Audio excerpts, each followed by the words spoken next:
Welcome back. I'm Alfred Lambremont Webre, and we're privileged today, coming to us from Berkeley, California, independent scientist Leuren Moret. Welcome, Leuren. Thank you, Alfred. It's just getting to be more and more fun to do these interviews.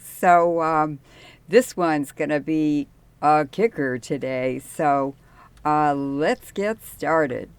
Well, I had as we were talking prior to the interview, uh, I had quite an experience when I read our mutual colleague Bob Nichols' radiation report Hmm. this past week. His radiation report is number 54. It appears in the publication Veterans Today at veteranstoday.com. And you and I have been following this for a long time. And I presented it a few weeks prior radiation report to a workshop that uh, Jerry, my spouse, and I did here at the Vancouver Expo on April the 17th. And this is on uh, the counts per minute. A count is one radioactive decay registrant by the instrument. And it says the top reporting radioactive cities are listed. The highest radiation reporting city is listed first. And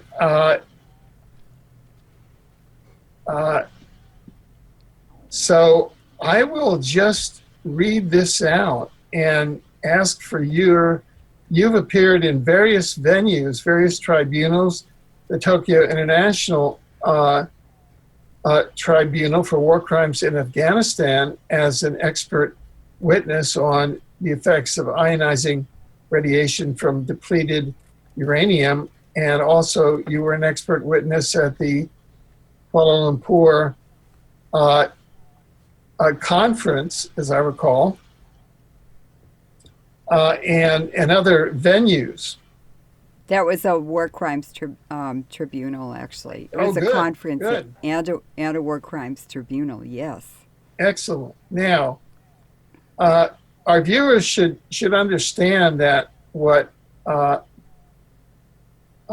Nichols says here, that normal radiation is 5 to 4 counts per minute, CPM. And this is all footnoted so that you can uh, uh, go into the legal technicalities of it.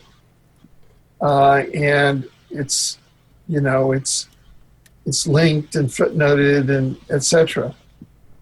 I'd just like to give a little introduction on Bob, his credentials, and so forth before we start into the numbers. Sure. Bob Nichols was a hospital administrator. He ran a hospital in Oklahoma, and his wife is also involved in that, and she lobbied for health issues in Congress. Um, they both are very, very knowledgeable about health issues, medical care, and so forth and so on. Now, Bob got very interested in the radiation issue because of the DU issue in the 2003 Iraq War, and that's kind of when I met him. So we've known each other 13 years. And he also is a computer expert engineer. He had his own company. And so he's extremely scientific, very analytical, very mathematical, and very, very qualified on the radiation issue. Now, he also, let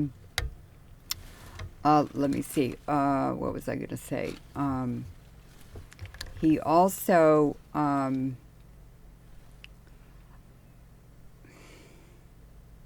just a minute.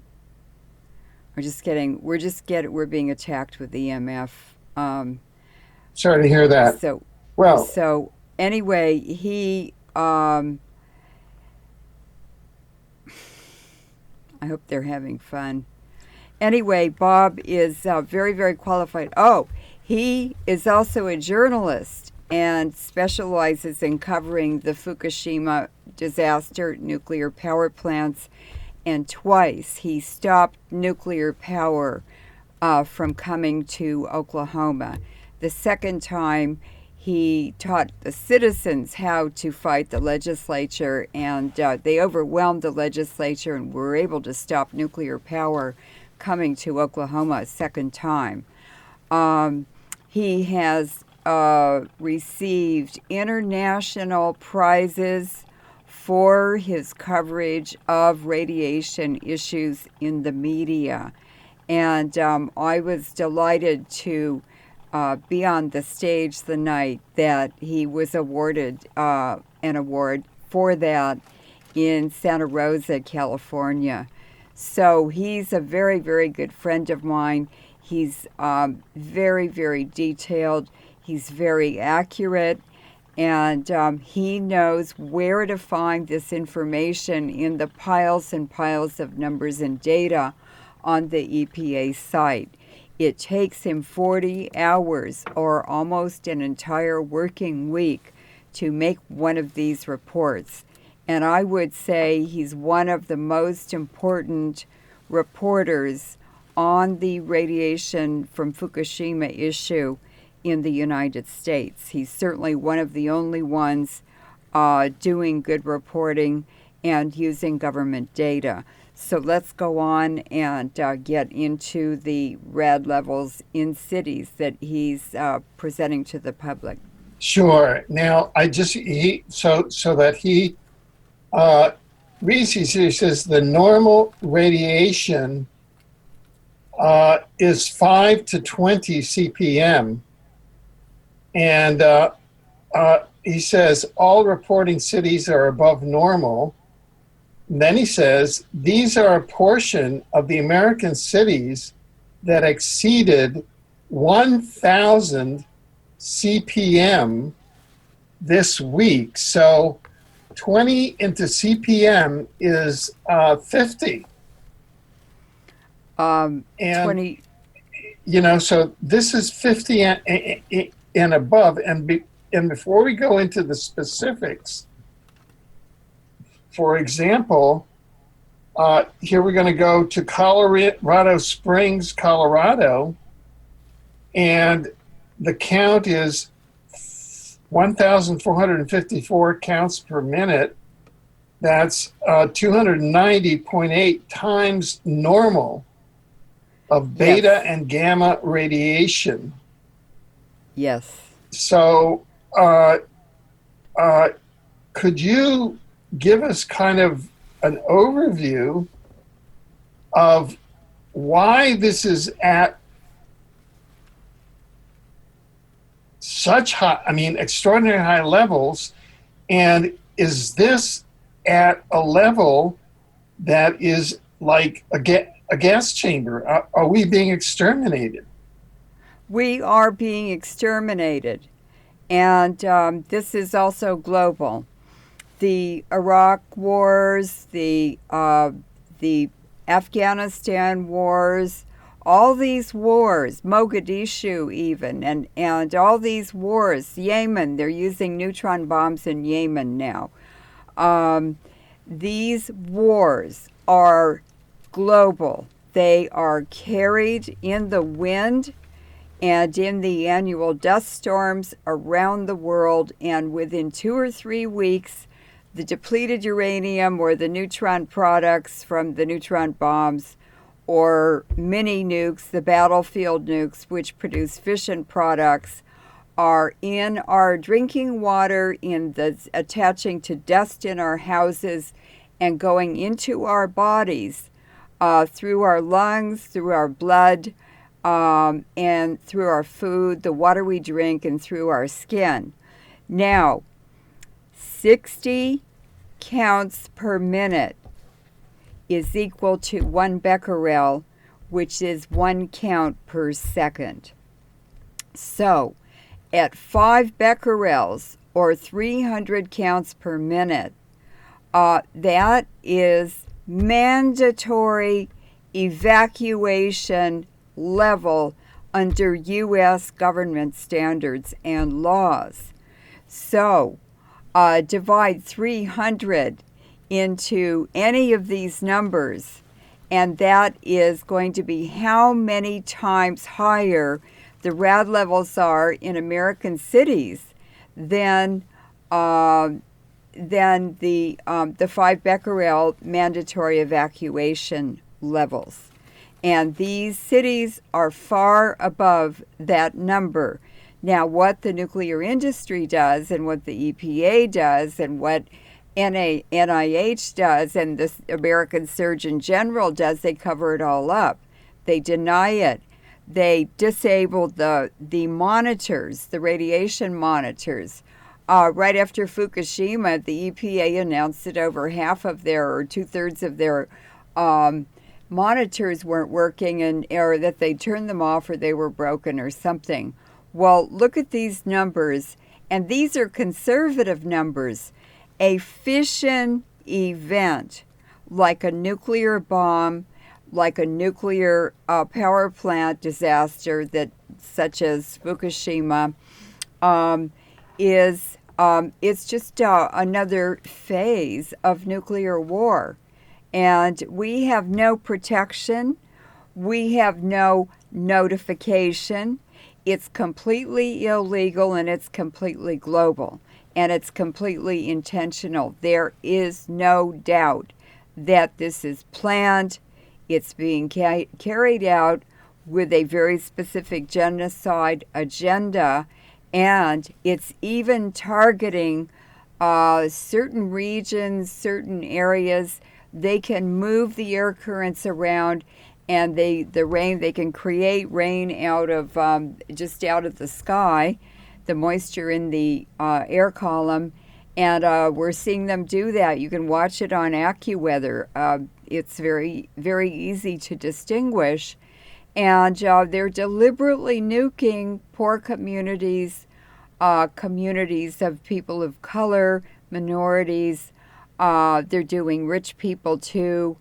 They want their land and their property also, their wealth.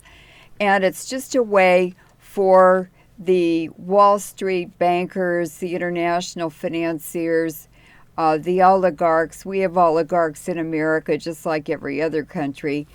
And it's how they transfer wealth.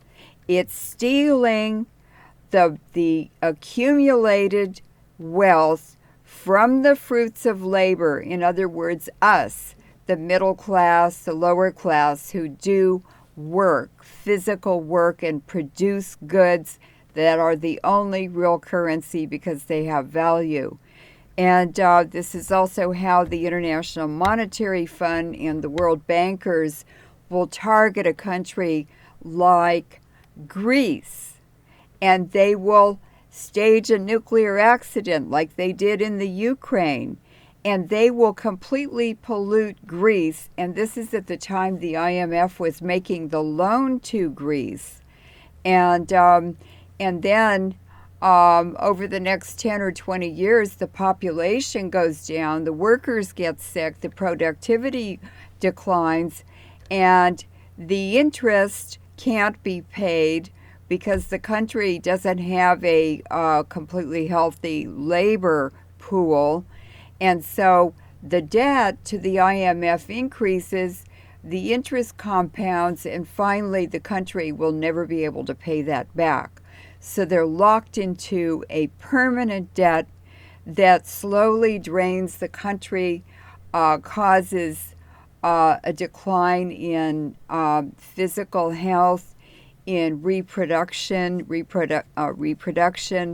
and really, really impacts and impoverishes a city, a country, and even a continent. And that's exactly what's happened to Europe. And that's why all these countries in Europe, that didn't even borrow money from the IMF have severe austerity programs, it's because of the radiation from Chernobyl, from the nuclear wars in Iraq and Afghanistan. And now they're using the Ukraine to stage nuclear accidents like Fukushima, like Chernobyl, to further cause the Europe to go into decline. Well, let's get the overview here. Yeah, let's see what cities are being targeted here in the U.S. and why. This is just a list of, say, the top 20 or so, and with Colorado Springs, Colorado in the first place, and he says Colorado Springs, Colorado joins Miami, Florida, Los Angeles, California, St. Louis, Missouri, and Billings, Montana as the recent victims of truly spectacular radiation counts per minute, CPM, on EPA Geiger counters and radiation measurement systems. No action has been taken by the U.S. government, however. The nation-destroying strength of big-time RADs cannot be denied, but the RADs can be ignored till it's too late. So. Yeah, that's right. He's dead on. He's exactly correctly right, stating it the way it is. That's right. So So here are the, say, this week's top. It seems like this is kind of a moving plume, Yeah. And this is this week's high at the time that they took the plume. Okay. Yes. And we can go through these cities. What I can do is just read the counts per minute. Again, they're all above 1,000 counts per minute, and the normal being between 5 and 20 counts per minute. Okay, 1,454, Colorado Springs, Colorado. And the Air Force Academy is there. Yeah. So they're being targeted. They're targeting the military, the future young officers. Okay. They're taking our military down. Well, second, Little Rock, Arkansas, 1,418 counts per minute. Third, Casper, Wyoming, 1,361. I think that one also, to do the fine analysis, for example, we were speaking about Florida just a day or two ago, and you would have to know about the nuclear leaks there, correct? Yes, I did a baby teeth study in Florida on those very same reactors. Yeah. Idaho Falls, Idaho, 1,269 counts per minute. Again, the normal is between 5 and 20 counts per minute. Champaign, Illinois. But what this is illustrating for the viewers is that it's all areas of the country: Colorado, Arkansas, Wyoming, Idaho, Illinois. Next, 1,167 counts per minute. Raleigh, North Carolina. This could be the 2016 electoral map for all you're looking at, all these primaries. Right. Next on the map, 1,150 counts per minute. Portland, Maine. Next on the map, 1,143 counts per minute. Denver, Colorado.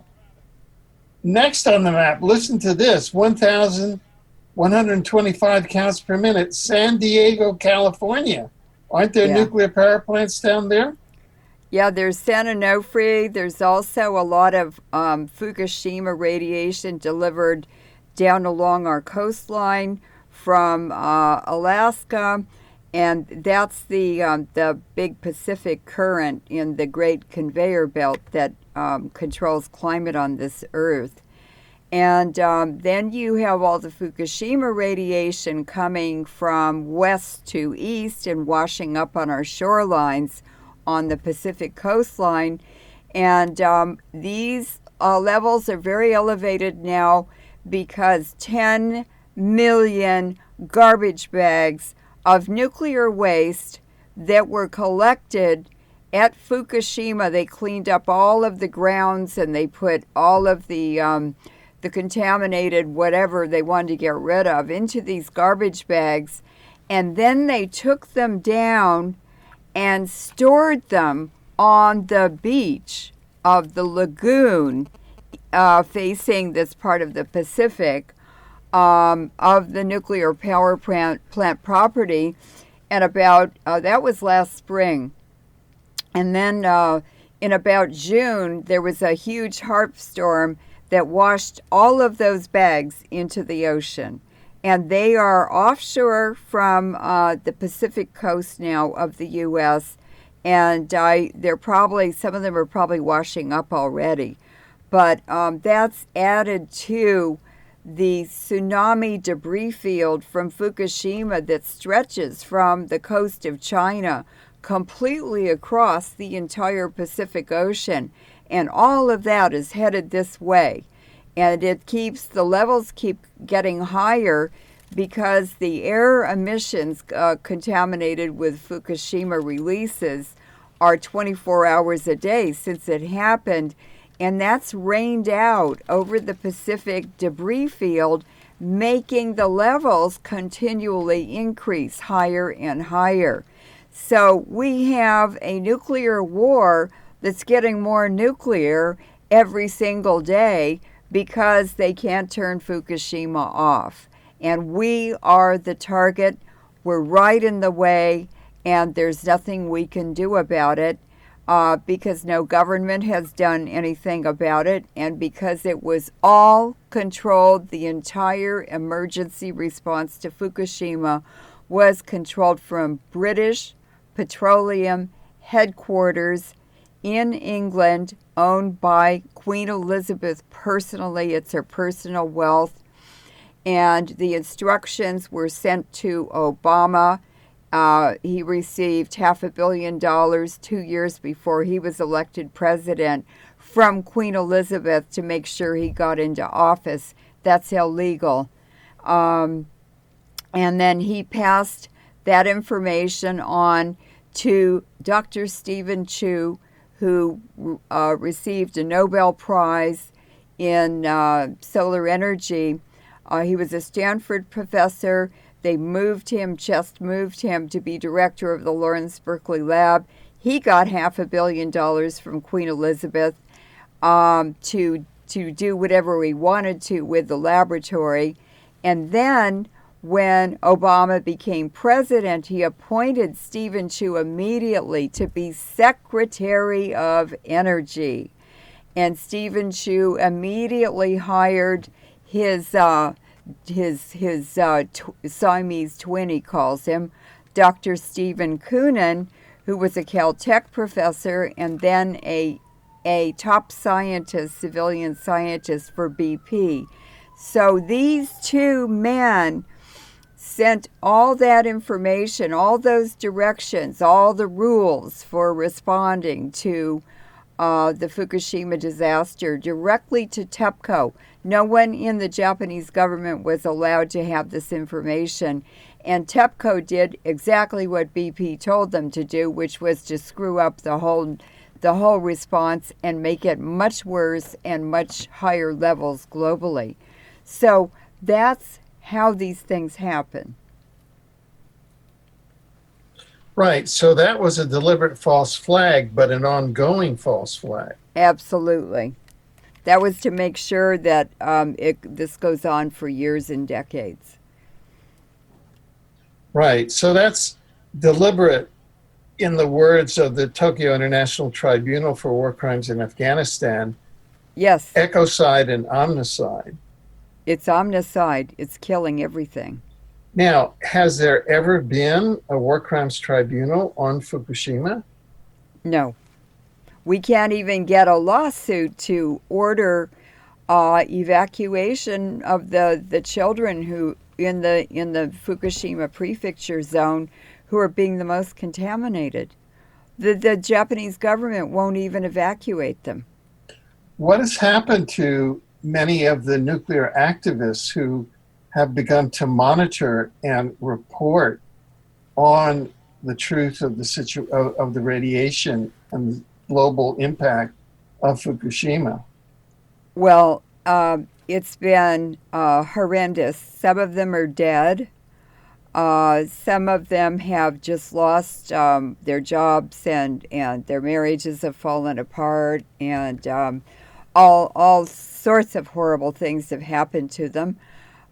They've been tortured with electromagnetic frequencies and sophisticated technologies that were developed in the Soviet Union and by the U.S. government to attack change agents and people who are activists for the environment. It's very, very difficult now, especially because even the United States, with a constitution which mandates free speech, it makes it a rock bed black letter law right, constitutional right in the United States to be able to speak out. And even that now is being compromised. The U.S. Navy, which had the Cyber Command, has now enveloped and gobbled up, absorbed the NSA, the National Security Agency, the satellite people. And there is a global cyber war going on now around the world. The U.S., of course, controls the internet. All countries are sharing it, but the control is here in the U.S. The Navy controls it. And they're just destroying all. They're using all these technologies, very sophisticated antennas and so forth, and algorithms, and they're just attacking all of the activist groups and individuals and disabling their computers and doing all kinds of psyops and COINTELPRO operations on them to discredit them, to cause them to start fighting with each other, to break up marriages and avenues and venues of support for people. They, after all, they have to make money somewhere or have some kind of support or income in order to do the Fukushima work, because you sure don't get paid for telling the truth. So this is in aid of continuing the false flag operation, which is a radiation extinction or execution of certain human populations, as demonstrated. Let's keep on talking about the levels. Harrisonburg, Virginia, 1,120 counts per minute. Spokane, Washington, 1,095 counts per minute. Isn't Spokane near nuclear weapons factories? It's near Hanford, and a lot of the pollution in Washington state, it goes up through Canada into Alaska, and goes south into Oregon and California. It also goes east through Idaho and those northern states, the Dakotas and Montana, Chicago. So Hanford has been poisoning the downwinders for a very long time, since World War II. Well, whenever Hanford was started, I think it was World War II. But my father was a Marine aviator. He was a test pilot, and he was in World War II. And it wasn't until maybe 5 years ago, he's been dead for a while, that my brothers told me he had made visits to Hanford. And then I discovered that when I was 2 weeks old, my parents, it was still 1945. I was born in March 1945, before the Hiroshima bomb was dropped. But my father was transferred. He came back from the war. He'd been shot down twice. And they sent him to Cherry Point, Camp Lejeune, North Carolina, and with my mother. And I was born there. And when I was 2 weeks old, they had orders to move to 29 Palms in Southern California. And I never thought very much about that, but I started working on the DU issue. And the Salton Sea bombing range is where pilots practiced dropping nuclear bombs. And then they transferred him to Hawaii at the end of the war.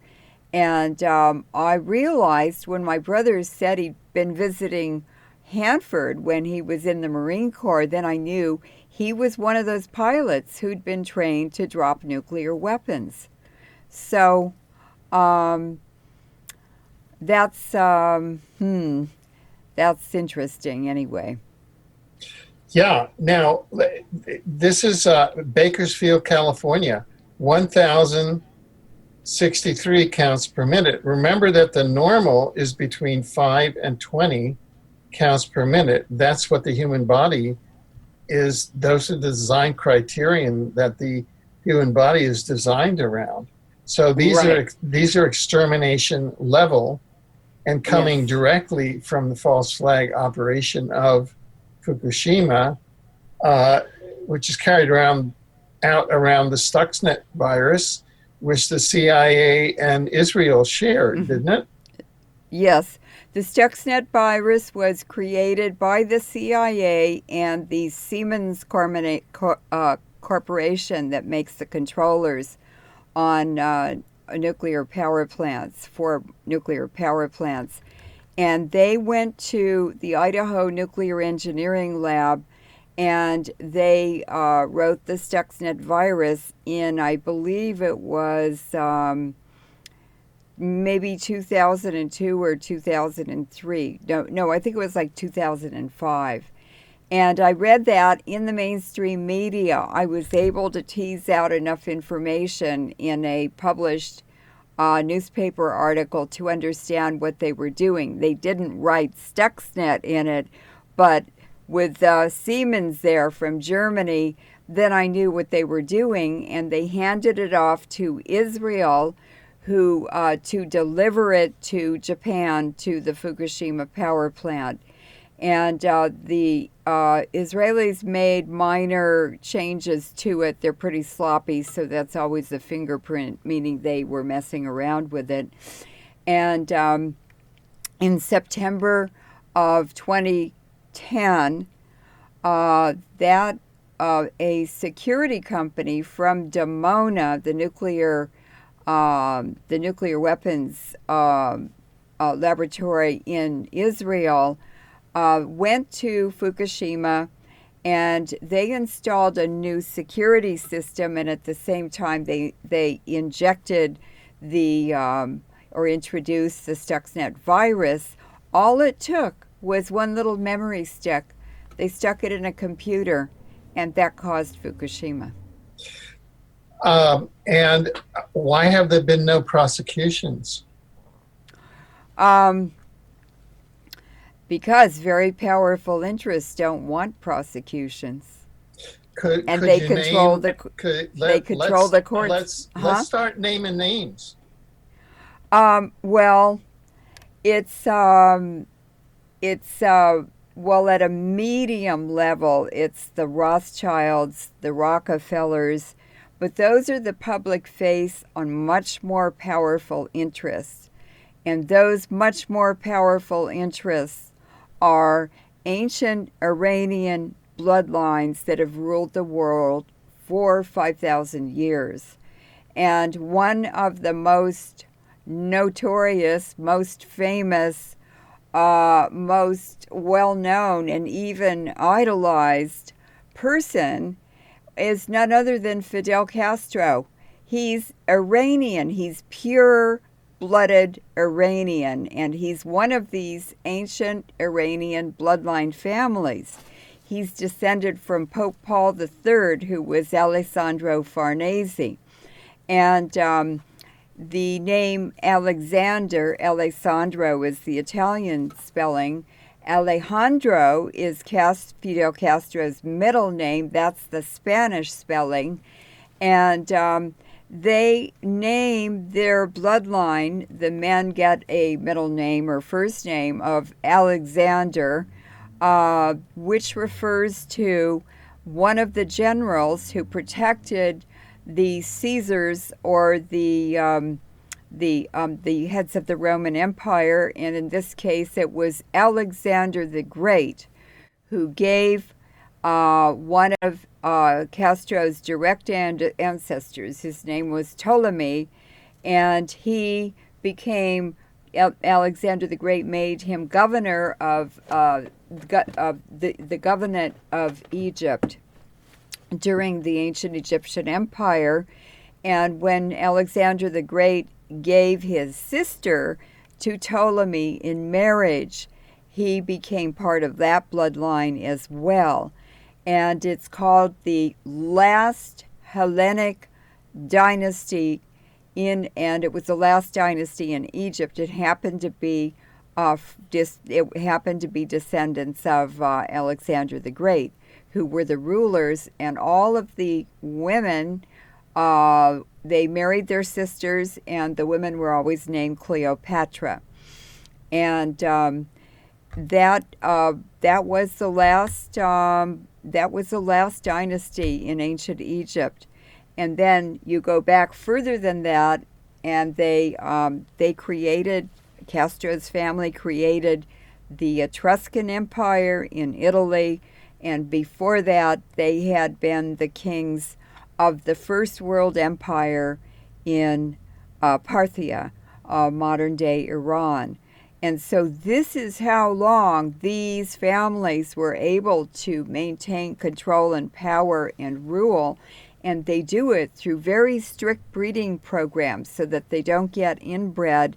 And also, they keep marrying each other so the accumulated wealth increases, especially because they're stealing, creaming off all the money produced by labor for thousands and thousands of generations through 5 millennia at least. And so these occult practices from Mesopotamia, the Isis death cult from Egypt, these have all been passed down through these Illuminati families. And that's who they are. Well, let me just ask you about this weird coincidence, okay, with a kind of a Castro connection. Would that be okay? Yes. About 3 hours prior to our interview time, yes, I got a totally unexpected call scheduling me for an electrocardiogram, which I never expected, right? Yes. At a local hospital on July 26, 2016. Now, July 26 is the anniversary of the Cuban Revolution. It's the date that Fidel Castro attacked the Moncada barracks in Santiago de Cuba Oriente. And it's the date of the Cuban Revolution when he attacked those, and it was the big revolution against Batista. And that's the Cuban Revolution celebrated worldwide. And it was 3 hours prior to this radio program. Do you think that there's a coincidence there?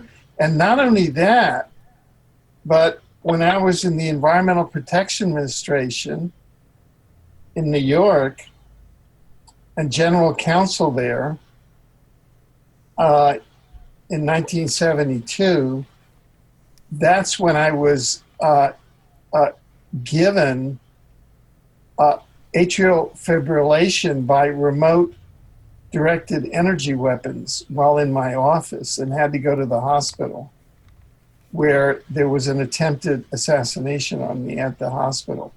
What do you think about that? Well, Alfred, it wouldn't be the first time that Castro sent a hello to us. Do you Right. remember? He sent his son to Kuala Lumpur in 2010 to the conference we went to.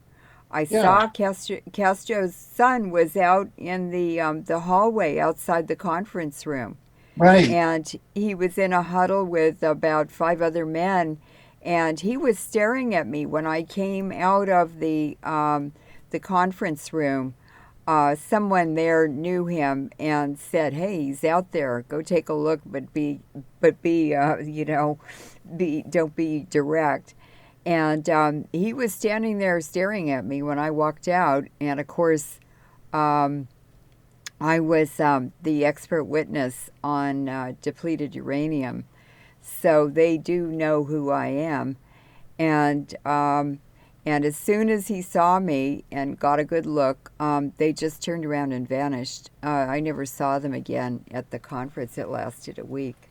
Now, So, I know that this is slightly out of your area, but I just want to mention it as well, that the same date, July 26, 1952, which is the Cuban Revolution, because it was Fidel Castro's attack on the Moncada barracks, that's the date of one of the most photographed overflights of UFOs over the U.S. Capitol. It's an iconic photograph, and that was run on many newspapers throughout the world, and that led to the CIA's Robertson panel, which prohibited all UFOs as a topic of scientific and public inquiry.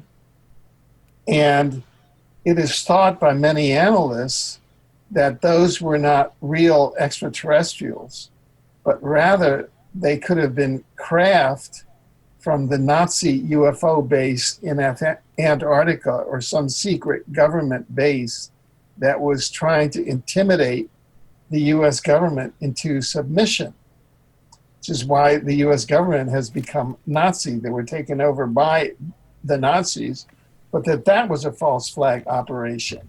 So we have July 26, both the date for the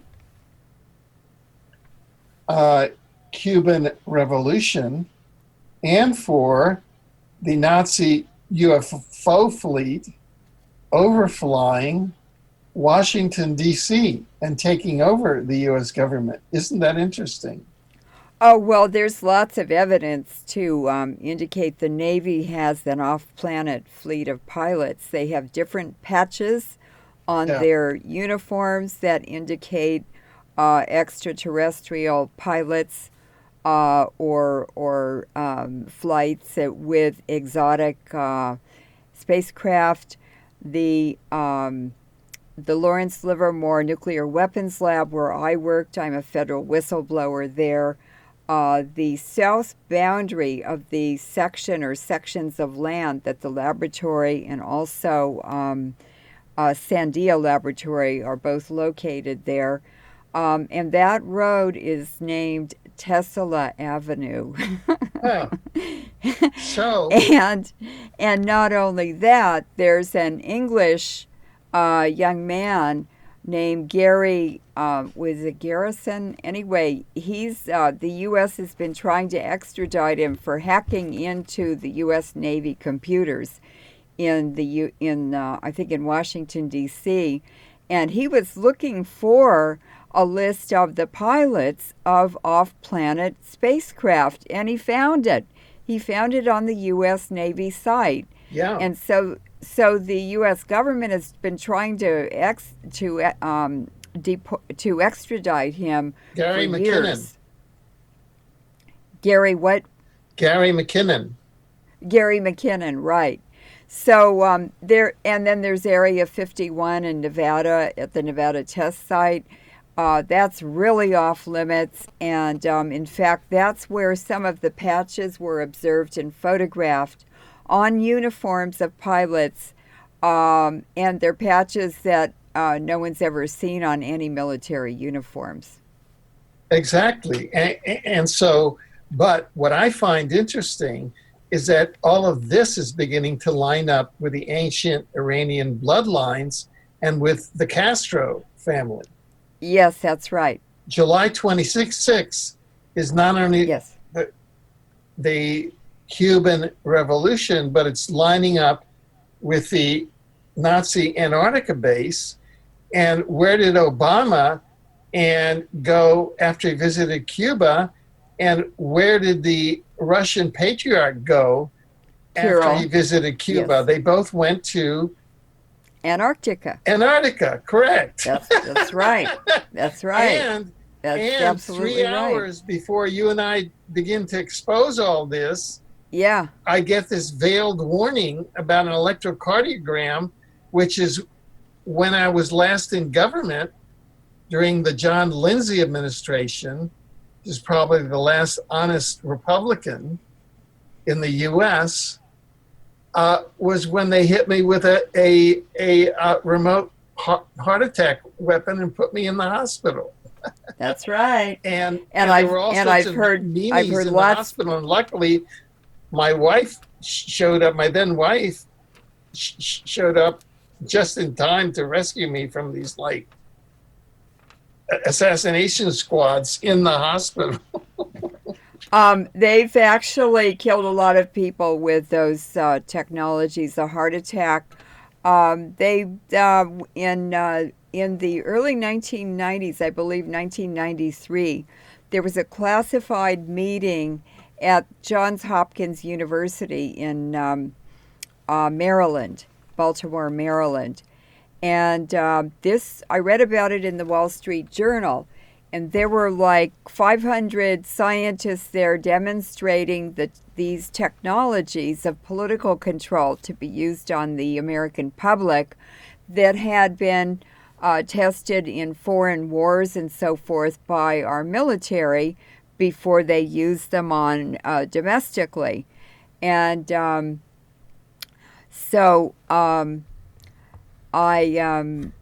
just a minute. Oh, this is so annoying. Blanked again. So these technologies were demonstrated there, and Janet Reno was what's it called? Attorney General? Attorney General, yes. And she had Edward Teller there beside her. He was at Livermore Labs, psychopath. He's the one that the film Dr. Strangelove was made about. And there were 3,000 businessmen there watching these demonstrations. And this ceremony, it was a ceremony for a whole week, it was transferring these technologies of political control to U.S. law enforcement. And there were lots of generals there. The military was turning it over to the cops. We call them cop toys. And the Wall Street Journal described exactly what they could do. And they said, they can just, the cops can target people in their cars from a mile away remotely and just bake them in the cars like baked potatoes. They can attack them, their hearts, and cause them to die of heart attacks. Well, who just died of a heart attack? Way too young and way too healthy. None other than Judge Scalia on the U.S. Supreme Court. And he had just said no to a special bill that Obama wanted passed as part of his legacy.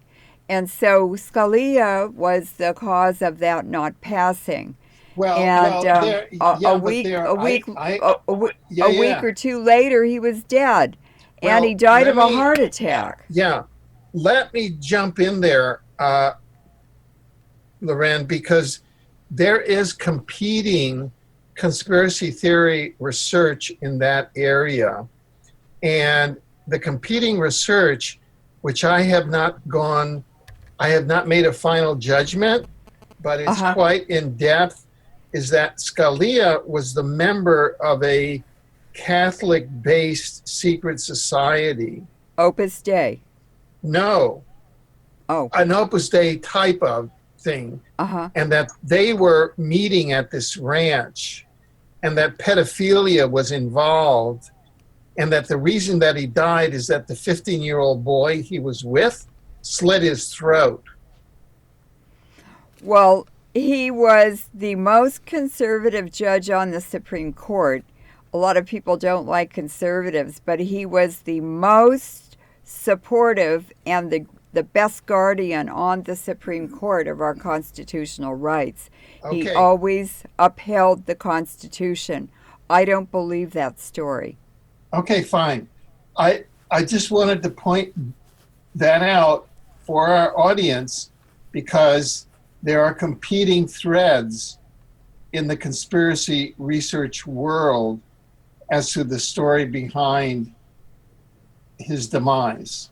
Oh, yes, and it's typical. It's how they hide what really happened. We know from JFK, from Bobby Kennedy, from Malcolm X, from all the assassinations that killed our dream makers and replaced them with dream breakers. And they spray can other stories, conspiracy stories, all kinds of wild schemes and hypotheses so that the truth is buried. And I'm not criticizing you at all. It's just that I believe that he did die of a heart attack. That isn't my research. I'm bringing it up as a journalistic balance.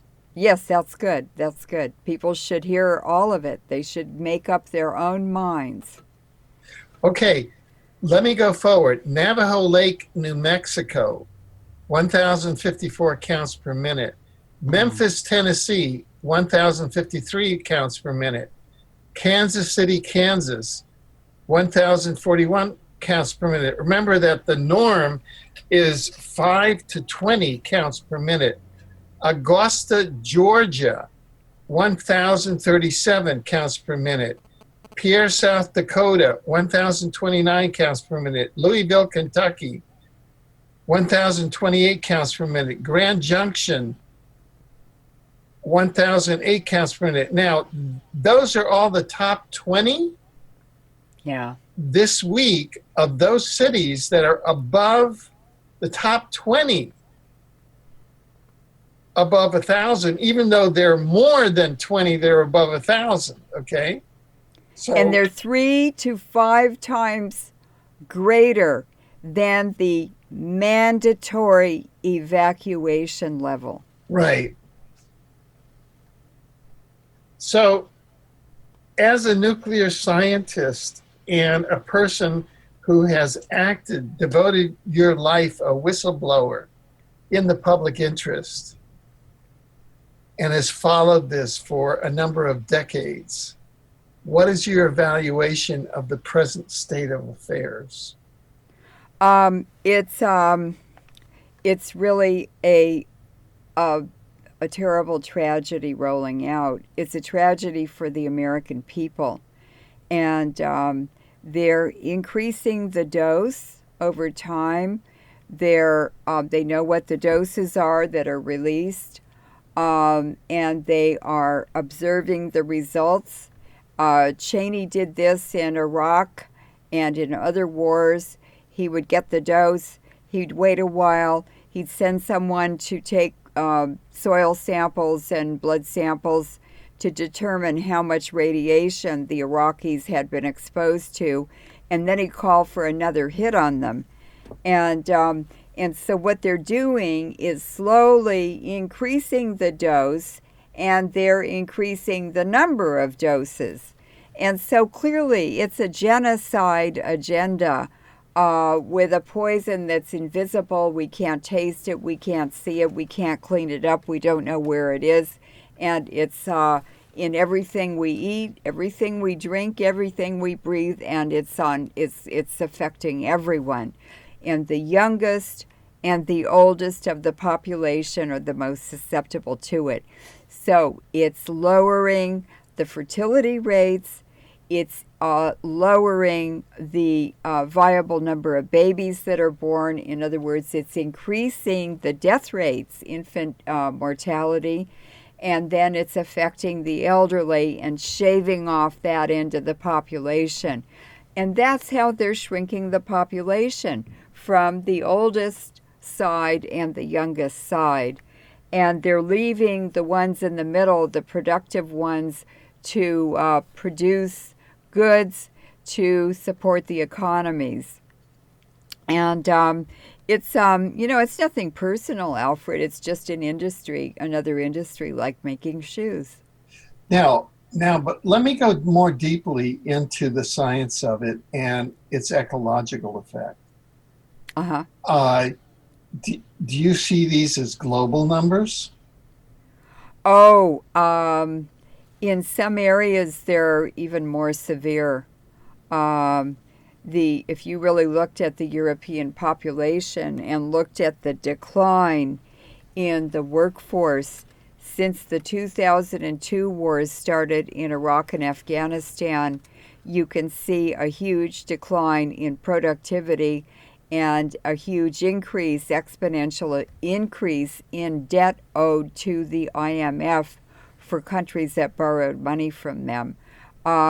It's definitely happened. It's also a war against Orthodox Christians and other Christians. Serbia is the Eastern Orthodox Serbian Church, and Serbia was pretty much depopulated and destroyed by the wars in Yugoslavia. And also they're downwind from Iraq and Afghanistan. So the impact on Serbia is very, very, very pronounced, and other regions where there was heavy bombing with depleted uranium, but they also use dime, DIME, which is a metal alloy they add to all the depleted uranium munitions, or whenever they want to. They can't add it to any DU weapon. And just a very small amount will do a very big job, because it's the made up of the core metals that are the center. They form the template for proteins. And so cobalt, iron, sometimes calcium, carbon, sometimes these are nickel. Some of those metals are in it. And I got a report from the Armed Forces Research Laboratory that the Pentagon runs. And they did a very lengthy research report and study on DU. So I took all of the references at the end of the paper that were in alphabetical order, and I put them into chronological order, and I looked at the titles from the oldest to the newest, and you could see the whole path of development of this alloy for genocidal use in wars. And one of the final papers, the title was Desired Endpoint, and then a colon, and then it said 100% tumorigenesis and death rates, and deaths in within 9 months. Right. So if you were to put on your cap as a geologist, say as a Earth system scientist, okay? Yes. I want to ask you two questions, and you can answer these in different orders. From the level of radiation that you see now, both not only in the U.S. and Northern Hemisphere, but worldwide, that is looking at the southern hemisphere as well, Latin America, other areas. With regard to humanity, would you say, in your judgment as a scientist, that there is an intentional extermination of what you would call Homo sapiens here? Oh, absolutely. It's lowering the IQ. It's affecting mental ability. It's reducing and damaging brain function by damaging the mitochondria, which produce all of the energy for the body. And in the heart and the brain, the cells are made up of 50% mitochondria with their own RNA and DNA. And the diseases caused by damage to the mitochondria are Parkinson's, Lou Gehrig's, Hodgkin's, chronic fatigue syndrome. There are more, but free radicals, which are produced by radiation in the cells, cause a whole spider web of illnesses. And I have a list of illnesses diagnosed in veterans who had been fresh and clean and buff. They'd never been on the battlefield when they were sent to Iraq in 2003. And when they got there, Major Doug Rocky told me they put all those soldiers, billeted them in tents in the desert in the areas that were the most contaminated with radiation from DU bombing. And then they put them in these battles. They were exposed to DU and to dime in the DU, and the dime becomes radioactive when they're a part of a nuclear event. And DU is a radiological weapon, but it's still releasing nuclear energy.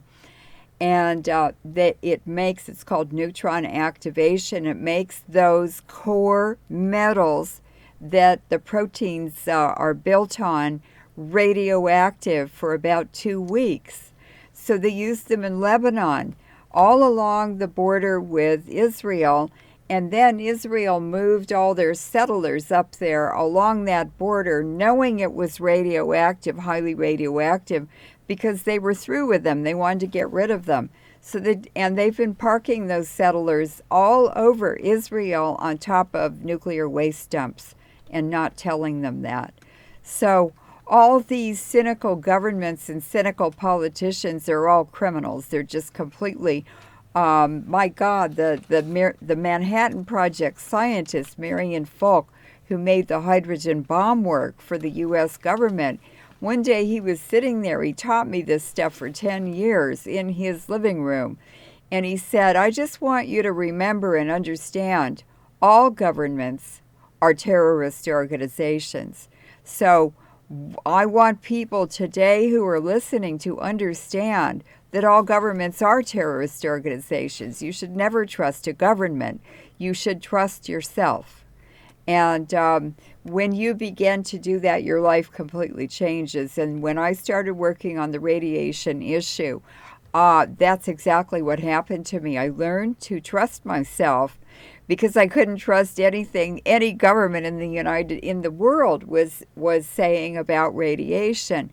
And so I found back doors and backward ways and clever ways. I just discovered them because I wanted to know. And all governments are lying about radiation. It's much, much worse, much, much more dangerous than they're saying.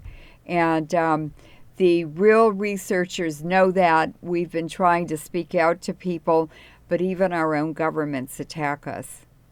Right. Now, before we go to the Earth, I want to complete on what I call civil defense, or protecting ourselves against this exterminating and genocidal level of radiation. Because of the interviews that you and I do, and with Christina Consolo, which, as you and I know, she's in mortal danger because of the levels of radiation that she's been exposed to simply by flying, doing commercial flying, and for other reasons. I've come after long research to rely on two kind of protections to, be able to extend my existence in this, what I would call, we're living inside of a radiated fluid right now. Yes. Well, we'll call it atmosphere, but it's really a radiated fluid. And I do two things. Number one, I have a prescription for medical cannabis here in British Columbia, and I take a capsule of every day in capsule form, CBD and THC. That balance is supposed to have the best kind of things, and people can search on the internet for the preventative and restorative, because every cell has two cannabinoid receptors, properties of cannabis in terms of protection against the formation of cancerous tumors and other things. And secondly, I've used the technology known as a biomat, which is a new invention from Japan, which gives a certain type of energy and has been infrared energy spectrum. Yes. And there's laboratory studies, and people can go to our website, Exopolitics.com, and learn there about the biomat. It was developed originally for NASA, and it provides, in my judgment, protection. And so I have, both myself and my wife have a biomat. We've given it to members of our family. Andy Bashago also provided one to yourself. Yes, he did. Could you speak to whether the regime that I'm doing and that others that I may know may be doing is, that's about all that I can do now. I mean, other things, I don't go out that much. I don't eat. I avoid radioactive foods as much as I can.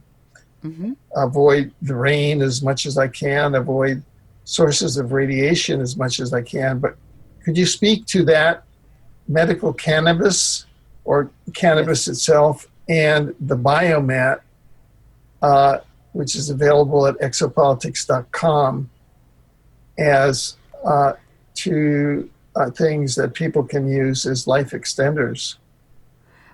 Cannabis is a very, very powerful plant and medicine, and it's been used for thousands and thousands of years. There's a place in Central Asia and a book called The Frozen Tombs of Pazyryk. And in those frozen tombs from thousands and thousands of years ago, and by the way, they found the first knotted carpet like the Persian carpets in those frozen tombs. Those were the tombs of the Scythians. And they also found cannabis use. They had a little brazier that they put charcoal in, and then they would put a little tent over it, and they would inhale through a hole in the top of the tent cannabis. So it's been used for relaxation, for rituals, for medical purposes, for healing, for prevention, for thousands and thousands of years, and it grows like a weed all over Asia. I'm also a botanist, and I did like 19 botanical expeditions around the world, and it grew like a weed along all the roads in Russia. It's just everywhere. So certainly indigenous people used it and utilized it because it's very powerful. The old ladies in Latin America sit down and they make a tea out of it, out of the dried leaves or even the green leaves, and they drink it every morning because it relieves the pain from arthritis, the aches and pains that the elderly have. Smoking it does not have the same effect that drinking a tincture of it or a tea of it. And the tea is very, very good because it also helps with frequencies. And we're not only being attacked by radiation, but we're under frequency attack, EMF attack 24 hours a day now in the United States. And that is really painful, very, very painful. It's the cause of fibromyalgia. It's an Air Force weapon. And also, carpal tunnel syndrome. That's also a frequency disease. And of course, when you're sitting there in front of a computer all day and they're blasting you with frequencies also that cause all these diseases, of course your hands and your fingers and ligaments and everything are not going to perform properly. Now, that is excellent, and I don't want people to do anything that's illegal, but if it's legal and you can obtain it or grow it yourself, and I live in Berkeley, California, and the city council voted that every person living in Berkeley can legally grow 32 plants at a time. That's a big harvest. That's a lot of pot. And then there are pot wars. You have to build a fence around your yard because people are constantly stealing it. But that's just a funny aside. But cannabis is very, very powerful, and it's helped a lot of people, especially with AIDS and other illnesses that you just can't get relief for them. And who wants to go on opiates, morphine or codeine or whatever? That's habit forming. So I really, really highly recommend cannabis as a tea or a tincture, and then, as you mentioned, even capsules. The other item, the biomat, is extremely important, and it's very, very effective for not only radiation-related illnesses, but also the EMF attacks. And the information flow through our bodies is not from chemical reactions. That would be too slow. We wouldn't be able to think fast enough to be able to communicate like we do now if it was from chemical reactions. The information flow through living things is infrared light. And so when I don't sleep on my biomat, you can put it on the very lowest heat level and sleep on it, and you hardly feel it, but it's slightly warm. But in the morning, you feel completely refreshed. You don't have an ache in your body, nothing. You feel great and jump out of bed, facing a new day. But if I don't use that, even the lowest level during the night, I get up and I'm so crippled from the EMF blasting that even our neighbors are doing it to us. Even the grad students from UC Berkeley who live above us, they are all pumped up. They're paid to do it. They're scientists, and they're up there attacking us day and night. They follow us from room to room. They have very heavy batteries, 70 or 80 pounds, on carts, and you can hear them dragging them around from room to room, and they have a projector or an antenna on that cart that is energized by that battery, that large battery. And they're doing it all over Berkeley. They're doing it all over the United States. I've read about them doing it 20 and 30 years ago. And you just have to move and get away from them. But the biomats are excellent for not only radiation damage, but also for the EMF damage. Yeah. And by the way, Alfred has a website where you can purchase this biomat, and don't get any other kind. This is a very, very good one. It has quartz crystals in it, and it's fairly heavy, but you can get the size that will you can lay on. It'll cover it will affect it will transmit from your neck down to kind of the back of your knees, depending on how tall you are. You can take it with you into your office or living room and put it in a chair and sit there and enjoy it. And the animals love it. I have a cat who would go in, and he had to have his therapy every single day. He'd be in there asleep on it, and everybody who has animals told me their dogs and cats love to lay on the biomat. So they wouldn't be doing it unless it helped them and made them feel good and feel better. Animals don't do things that are destructive to themselves. So I hope that people will go to Alfred's website. Please tell them what it is, Yeah, and order these, because it helps Alfred's income flow, income stream, and it helps you much, much more. And these are very, very well made, very, very well designed, and they work. And Japan has some of the best scientists in the world, and they're the ones who produce this product for people's welfare. And it's the American pharmaceutical companies and the banks that own them and the drugstores that don't want you to get well. They want to give you placebos, and they want to give you things that maybe give you relief a little bit once in a while, but they want you coming back, repeat business, buying their products and their phony medicine and their snake oil. And all this time you've spent a fortune on it and didn't know it wasn't really helping you.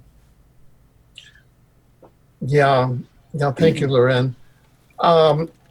And I just wanted to say that in the course of investigating medical cannabis, which I did because it's been, in my mind, a very good solution as well, that combination. I looked at a number of memos which I saw, and I think you can find these online. There are two cannabinoids. There are a number of them, but two of them are very popular. One is CBD and the other is THC. THC is the popular one. It's psychoactive, where everybody has a popular idea that if you take cannabis, you get high. Well, that's the THC. But you can have now cannabinoids that are sold like CBD, which has the healing quality as well, which does not have the psychoactive properties, so that you can take CBD and that does not affect your work, your driving vehicles, etc.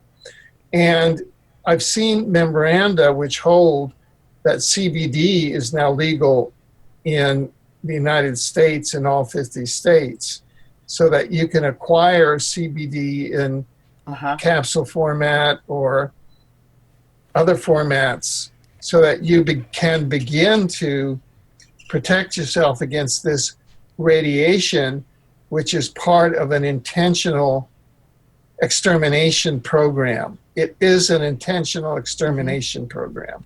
So hemp oil. Oh, sorry. Go ahead.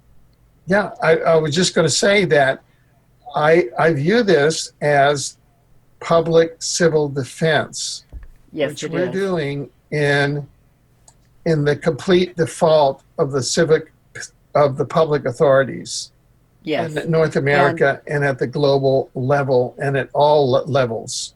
All levels have abandoned. Yeah, abandoned their oath. And I just want to say that on July 23rd, I mean, since this is such an emergency, on July 23rd, 2016, my wife, Jerry, who's a psychic and a PhD psychologist, transpersonal therapist, and I will be holding an online version of a workshop that we held at the Expo here in Vancouver on April 17th that was very well received.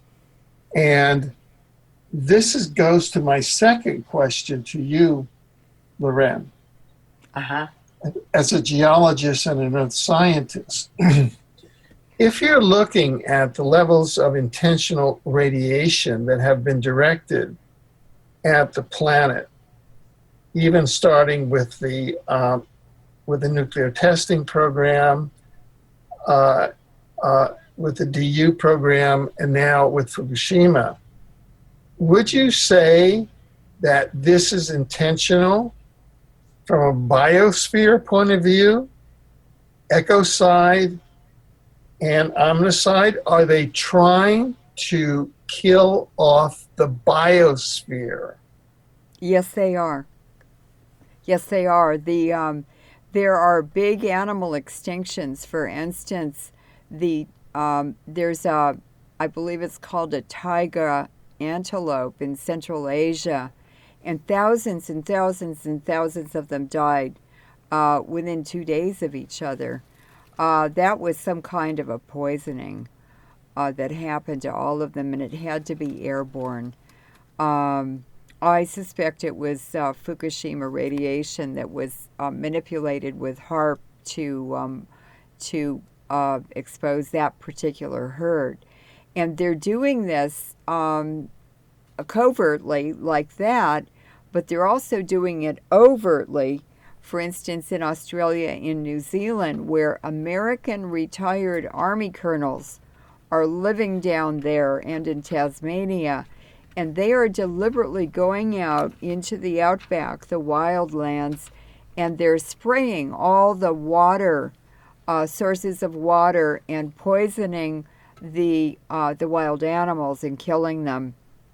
And that's in order to restrict or affect the food supply to people and other animals that live off of or want to eat wild meat from wild animals. And so they're just destroying the whole food base for the entire planet, including every living thing on it, because we're all connected. We can't be any healthier than the health of the environment. So if the water is polluted, if the air is polluted, then everyone and everything is polluted. They're all affected, of course, to different degrees. And I would say the Commonwealth countries, Australia, New Zealand, Tasmania, North America, well, there are hundreds of no, there are like 120 Commonwealth countries, but those are all very affected by the radiation. A lot of them are island nations, so they're in the ocean and they rely on fish and rainwater to survive, and that's all contaminated with the Fukushima radiation. They're also using HARP to deliver pulses of radiation in the ocean and in the air to certain regions. For instance, that taiga antelope herd. And so they're definitely attacking the biosphere in the ocean now. The Navy doesn't want whales and other sea mammals in the way of their submarines and their communications. So this Fukushima disaster is poisoning all the oceans, and there are a lot of whales now washing up porpoises, sea turtles, all kinds of mammals and reptiles that live in the ocean. And they're washing up on the beaches all over the Pacific coastline. It's very, very sad. And along the North Pacific coastline where you are, British Columbia, up to Alaska, and in Alaska, there's almost nothing alive even in the tide pools. So when sea lions and seals and walruses, the sea mammals, reproduce, the poor little pups are so close to starvation because the mother can't get enough food to make enough milk for them. It's such a tragedy. This is such a nightmare. It's so insane. It's insane. People doing this are completely insane because they're doing it to themselves too. They Well, don't care. They think it's worth it. yeah, this is goes to what we're going to be presenting on July 23rd, 2016. You can find out more information about it again at exopolitics.com. But let me ask you a question. Doesn't it feel to you like the time-space continuum is being shut down on this planet? They're changing everything. They're looking for margins to play. They're trying to make normal things disappear. They're trying to unhinge us from our things that make us stable and that are predictable and that are normal and that we can expect every day to be there and to function in certain ways.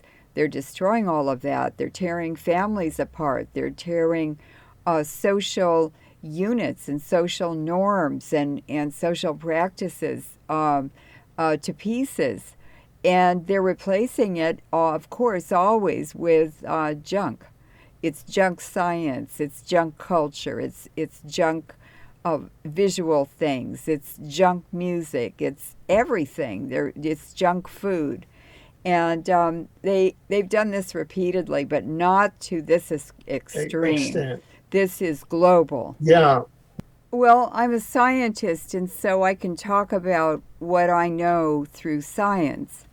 And what I know is that the uranium particles, the dust that is being spread all over the world, is going into our bodies, and it is chemically very strongly attracted to phosphate structures. And uranium and phosphate have a love affair for each other throughout the universe chemically. And so the histone in the DNA is very phosphate rich. And not only does the nucleus in the cell, there's one nucleus in each cell, but the mitochondria also have their own RNA and DNA. And they have phosphate structures as well. And in some organs in the body, the brain and the heart, for instance, they're over 50% mitochondria. So the uranium is sticking preferentially to the DNA. And I asked a CIA scientist, Dr. Parker's Pathways. He does a lot of programs that the Beltway listens to. And he interviewed me about nanoparticle toxicity, a 2-hour interview. And I said, why are they doing this? This is going to alter the chromosomes. He said, yes, it is. He did a lot of, he worked for the government, for WHO, for other international organizations, evaluating grant proposals, and he would recommend which ones to fund and which ones not to. And I said, why are they doing this? And he just sort of gulped. And he said, because they're changing the human race. They're changing the chromosomes. And then I discovered, and I asked him about it, I said, well, I just found all these press releases from the National Academy of Sciences, the National Science Foundation, the Livermore Lab, the nuclear weapons labs, the different UC campuses, like UC Berkeley, the laboratory was there where they made this discovery. And what they discovered was that nanoparticles, they were testing with nanoparticle carbon tubes, are actually antennas. They receive frequencies and they transmit them. They can even retransmit them. And in their laboratory website, they showed a carbon nanotube, and they transmitted a popular American pioneer song to that nanoparticle, and then they retransmitted it. They had the particle transmit, pass that song on, and they recorded the transmission from the nanoparticle, and you can hear it playing. And I said, well, what does that mean? Why are they doing that? And he was just absolutely horrified. He just had to gasp. And then he said, well, this is how they're going to change the human race. The very core substance at the cellular level, at the nuclear level, at the chromosomal level, at the mitochondrial level. And he said they're just changing the human race. They're redesigning it. And I just couldn't believe it. It was so horrifying. It was like the worst Frankenstein in charge that I can think of, with the whole future of humanity playing like this, like little boys tying firecrackers on cats' tails in a dark alley and then lighting this in them. A kitchen. This is called street bio, or kitchen bio. That's about how much responsibility they feel towards the danger of the technologies they're playing with. And wow, that was really awful. And then he called me a couple days later and he said, we had 5,000 scientists from Germany listening to that program. We got thousands and thousands of emails in just a couple days. And I just couldn't even believe it. But I guess it happened. It's amazing. He never did invite me for another interview, though. They usually don't. So. Right. Well, let's go on to our next topic. And this is a topic, if I could just give a very brief kind of context, this is a topic which involved all the major kind of matrix New World Order power players in California, starting with Janet Napolitano, Governor Jerry Brown as figures in the institution. And it involved specifically the taking down of someone that has appeared on our program as a figure of interest, UC Davis Chancellor Linda Katehi, who has been examined both from a bloodline and, her role in the larger picture of things. So perhaps you could explain both from the overview point of view and take us through this, Leuren. Yes. Yeah. What specifically occurred, and bring us through the deep background there. Yes. I went to UC Davis as an undergrad in the 60s and graduated. And then I came back in the 90s to do my PhD there and I was one of the first women in geoscience. It was the geology department in the 60s. And Davis had 7,500 students, and it was an ag college. It was mostly men, and it was over half foreigners. And I would go to the ag department, to the library, and I would sit there all day, and I would read magazines from all over the world about agriculture and geology. And I just said, I'm planning my life here. I'm going to travel all over the world and do science all over the world the rest of my life, and I'm going to have a gigantic adventure. And that's what I did. And the campus doubled in size in the number of registered students in the time that I was there. Now it has like over 30,000 students, and it's a much more diverse and much more mixed campus, but it's been taken over by Monsanto. The transition is happening right now, and Linda Katehi is part of it. Chancellor Katehi is part of it.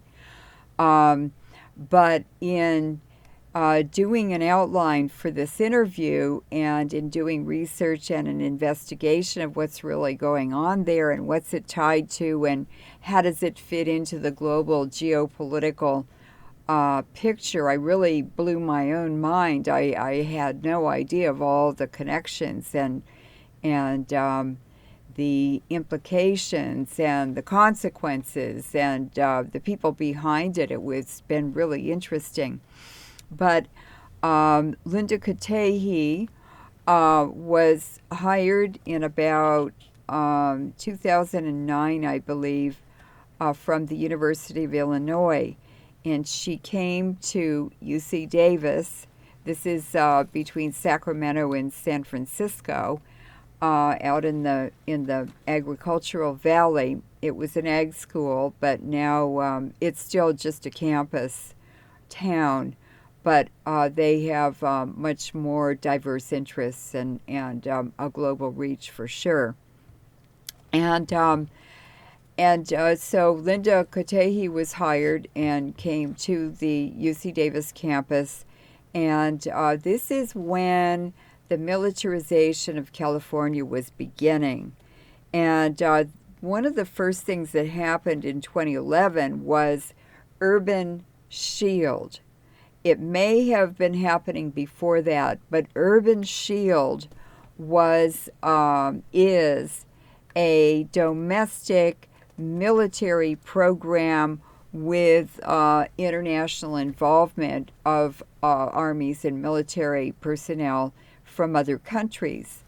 And this urban shield, the way I got interested in it, was held with Israeli military personnel and a lot of soldiers from different Gulf oil, Aramco oil plantation kingdoms in the Middle East.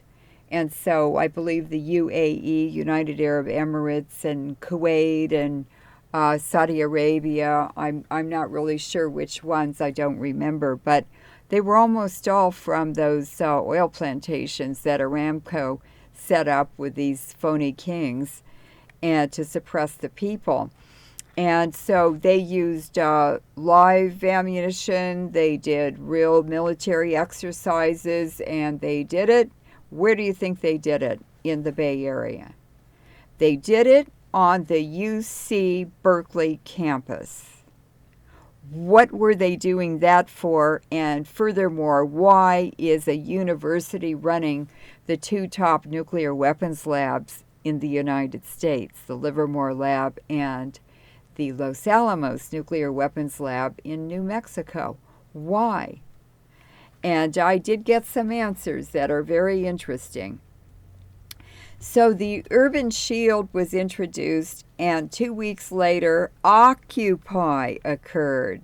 Well, Occupy it was initiated by Wall Street, or at Wall Street, or in Wall Street, or whatever. But it started there, so bankers are involved for sure.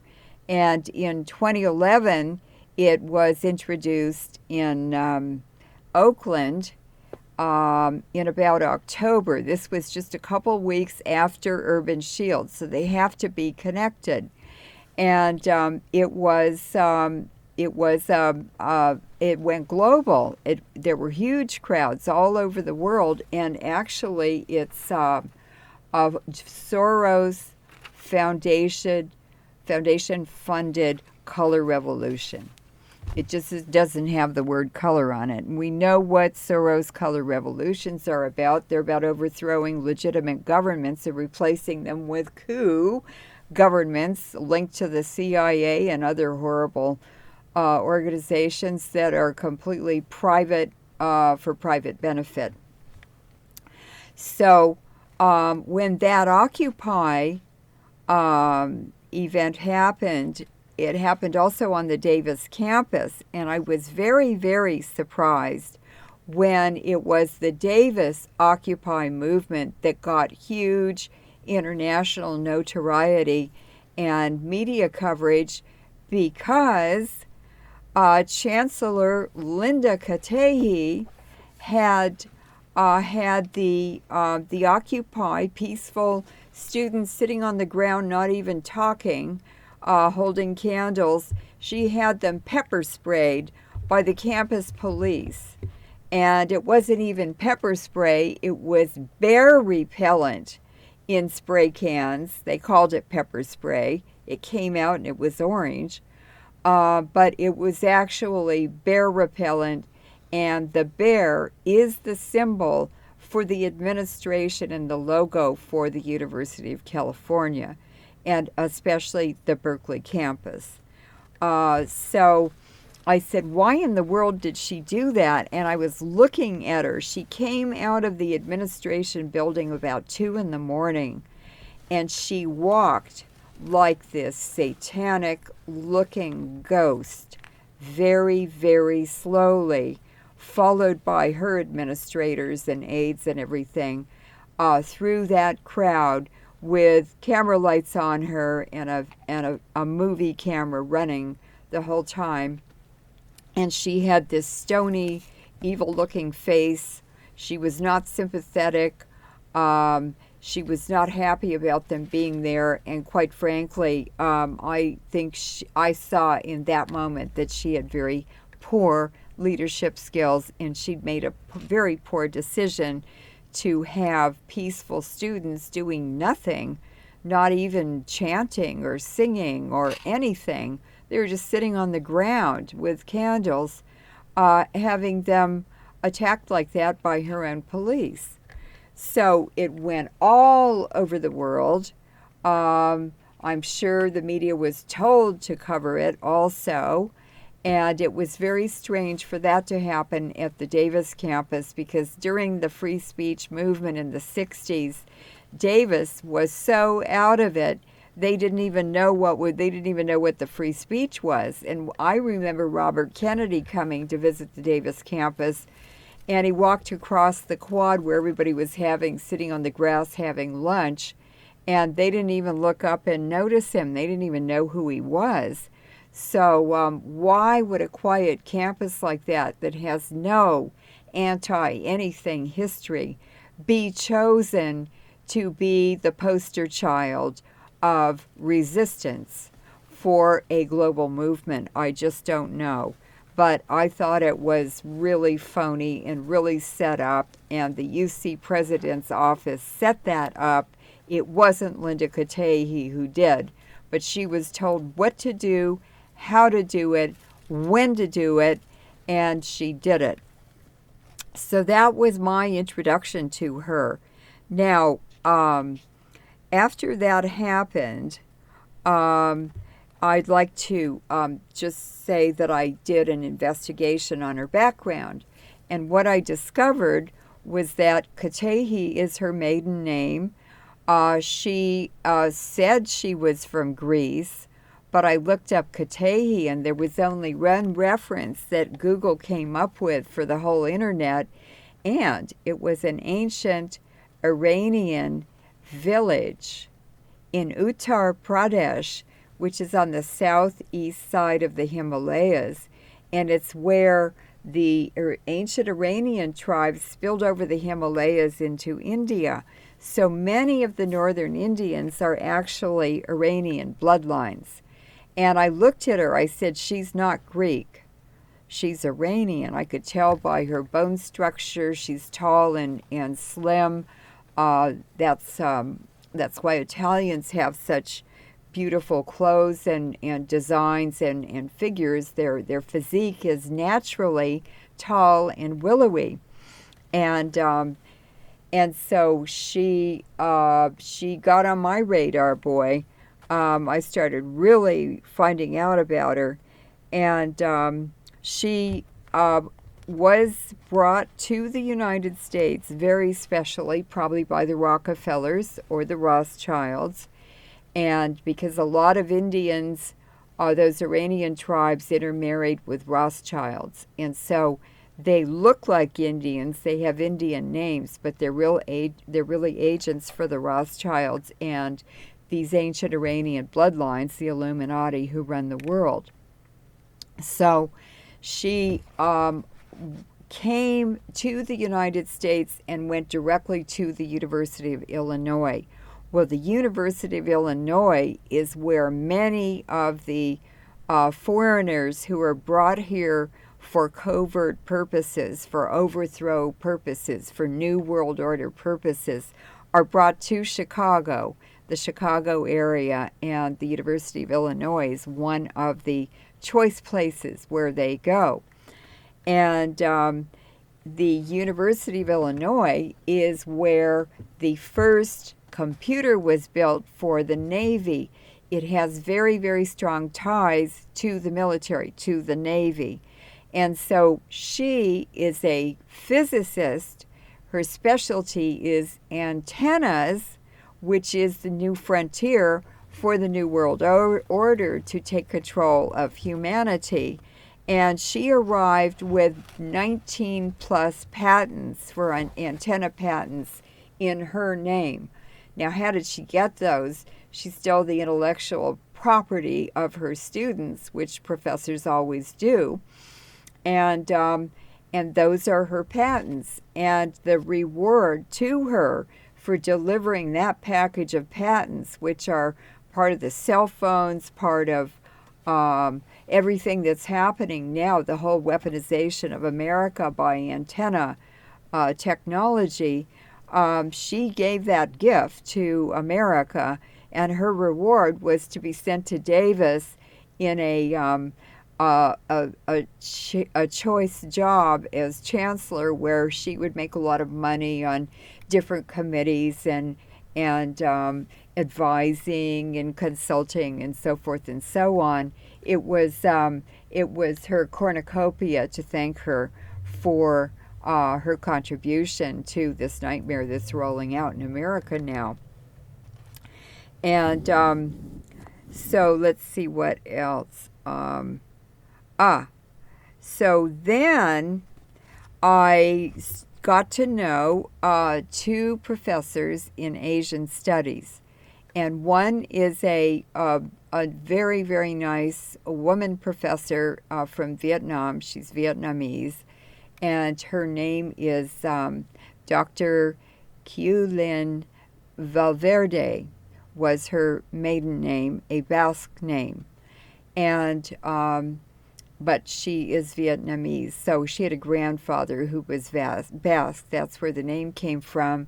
And Valverde is a village or a town in the northeastern part of Italy, which was part of the, it's a center where a lot of traffic, north, south, east, and west, went through that area for the Etruscan Empire, the Roman Empire, and the Habsburg Empire, and the Holy Roman Empire also. So she's from very, very old Iranian bloodlines on that side. And she didn't talk about her father at all, but I know that she's from a cultured, well-to-do family in Vietnam also. So I got to know her, and another professor, it was actually through him, Dr. Hamamoto, Daryl Hamamoto, and he's Okinawan, and his father was from Hiroshima. And they are so interesting, and they were working together. He had proposed an East-West Center at Davis for Vietnam and the UC Davis campus to interact and have exchanges and everything. And she got involved in it also, of course, because she's Vietnamese. So she started taking delegations of businessmen from Sacramento, politicians, and people who were interested in trading with Vietnam to Vietnam on tours. And Laurence and I advised her on how to travel and how to organize and who to see and what to say and how to introduce these people and so forth. So it was quite exciting. That was in the fall, in November of 2015.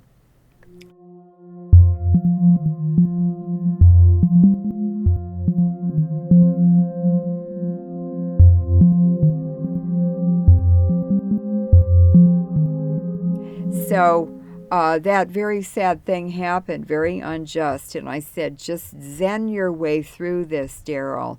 You'll get through it. And my God, on April 27th, I opened my computer, turned on the internet, started looking at the news, and Linda Contahy had been put on administrative leave, like he'd just done to Daryl, and they're firing her. They're forcing her to resign as chancellor of UC because of an ethics scandal. And I'm going to talk about that more towards the end. But what also happened in parallel with this is that fall quarter 2015, across the United States, the land-grant colleges and universities were converted to Satanism. They've all been flipped. I am not kidding. And some of the horrible things that have happened are... and all these antennas, this whole antenna network with patents from Contahy and other inventors around the United States and around the world had all been set up. So all of the university campuses of these state-owned ones, are all wired up for any form of social and political control that they want to be used for. And they're at every level. They have huge flat array antennas that were developed by the Navy in the late 1970s, 78, 79, on Navy ships out of Long Beach Naval Shipyard. And they are miniaturized now in cell phones. They're extremely dangerous. And what I'm seeing on the UC Berkeley campus is students are being trained with these. They're being mind controlled with them. They're computers. And they also can hook up, I've seen them outside my house, hooking their cell phones into my smart meter, and they know everything that happens electronically in my house, in this building, and in all 4 apartments here. And they're connected to, they just walk up to smart meters all over the city of Berkeley, and they just wire themselves into anybody's house that they want to. They're being trained. And the Berkeley public is just guinea pigs for this horrific experiment, which will end up subjecting the whole United States to complete slavery eventually. So they're also in the cars, the car antennas.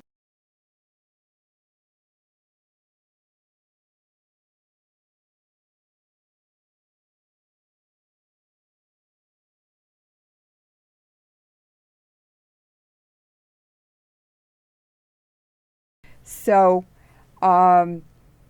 these students are being trained in all of these technologies to overthrow their own governments. We can hear them at night in the house next door. The Berkeley ski team lives there.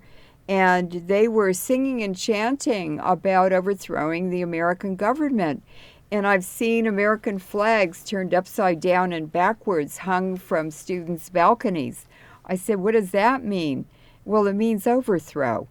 And there are a lot of foreign students here also who are going to be sent back to their countries, and what they are is guided missiles to overthrow their governments, especially in those regions that are part of Obama's pivot to Asia, Southeast Asia.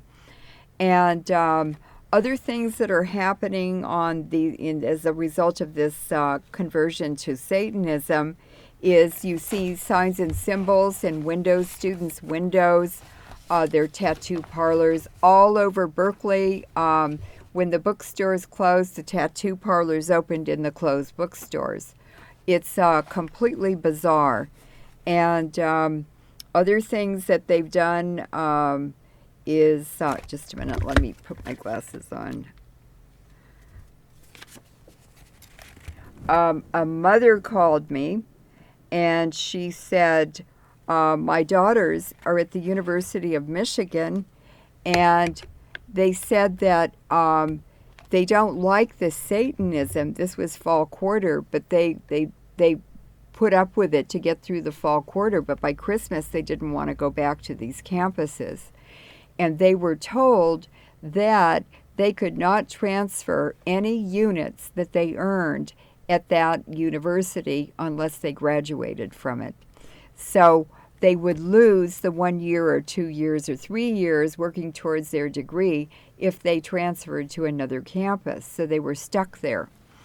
And then I found out from the mother, she called me back and she said, I've discovered that on the University of Michigan campus, they are recruiting and converting the young undergraduate female students that they can to prostitution. So now we have the young female students on state campuses are being targeted to be prostitutes.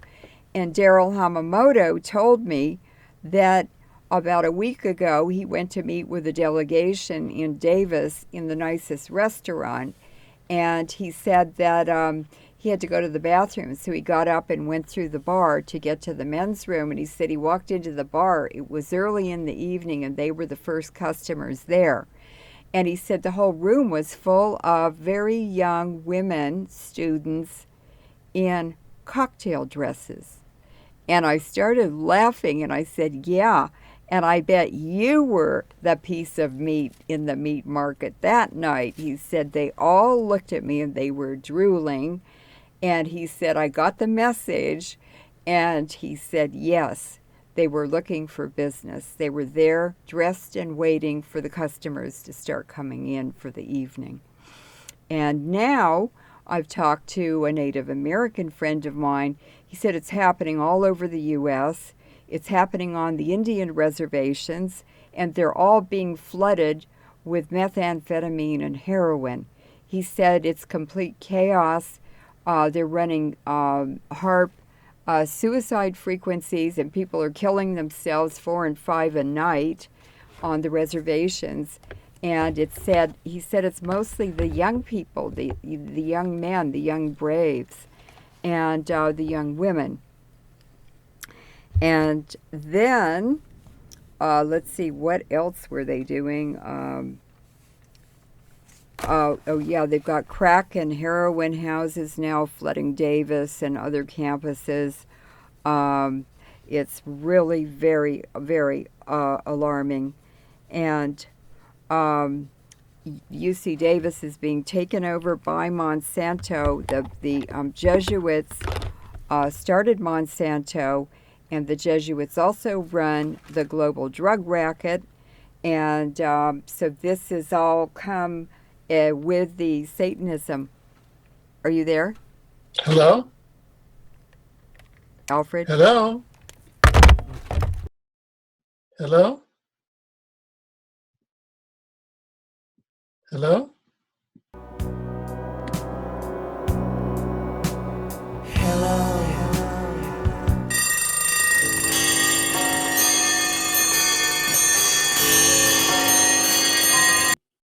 Yes, welcome back. Welcome back, Leuren. I think we were cut off just as you were describing the scene of Mr.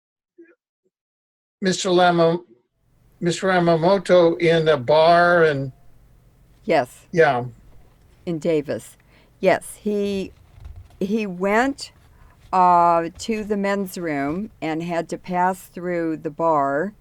It was early in the evening, and there were no other customers in the restaurant. And when he walked into the bar, he was surprised to see the room full of very young women in cocktail dresses. And I started laughing because he and I had been talking about all this prostitution rings going on at the campuses. And he said, I said, yeah, and I bet they were all looking at you like a piece of meat at the meat market instead of the other way around. And he said, yeah, that's exactly what they did. And he was kind of shocked when he was telling me what had happened, because when you actually see what someone else has been describing somewhere else, it's hard to believe. But anyway, he went back to the table and then he described it to me later. But what's happening is, along with the Monsanto takeover of Davis, which is happening now, it was overt, but now it's covert. Monsanto, we have to realize, was created by the Jesuits, and in Louisiana, and the Jesuits are running the global dope racket and dope networks. And they're also involved in prostitution and anything that makes a lot of money.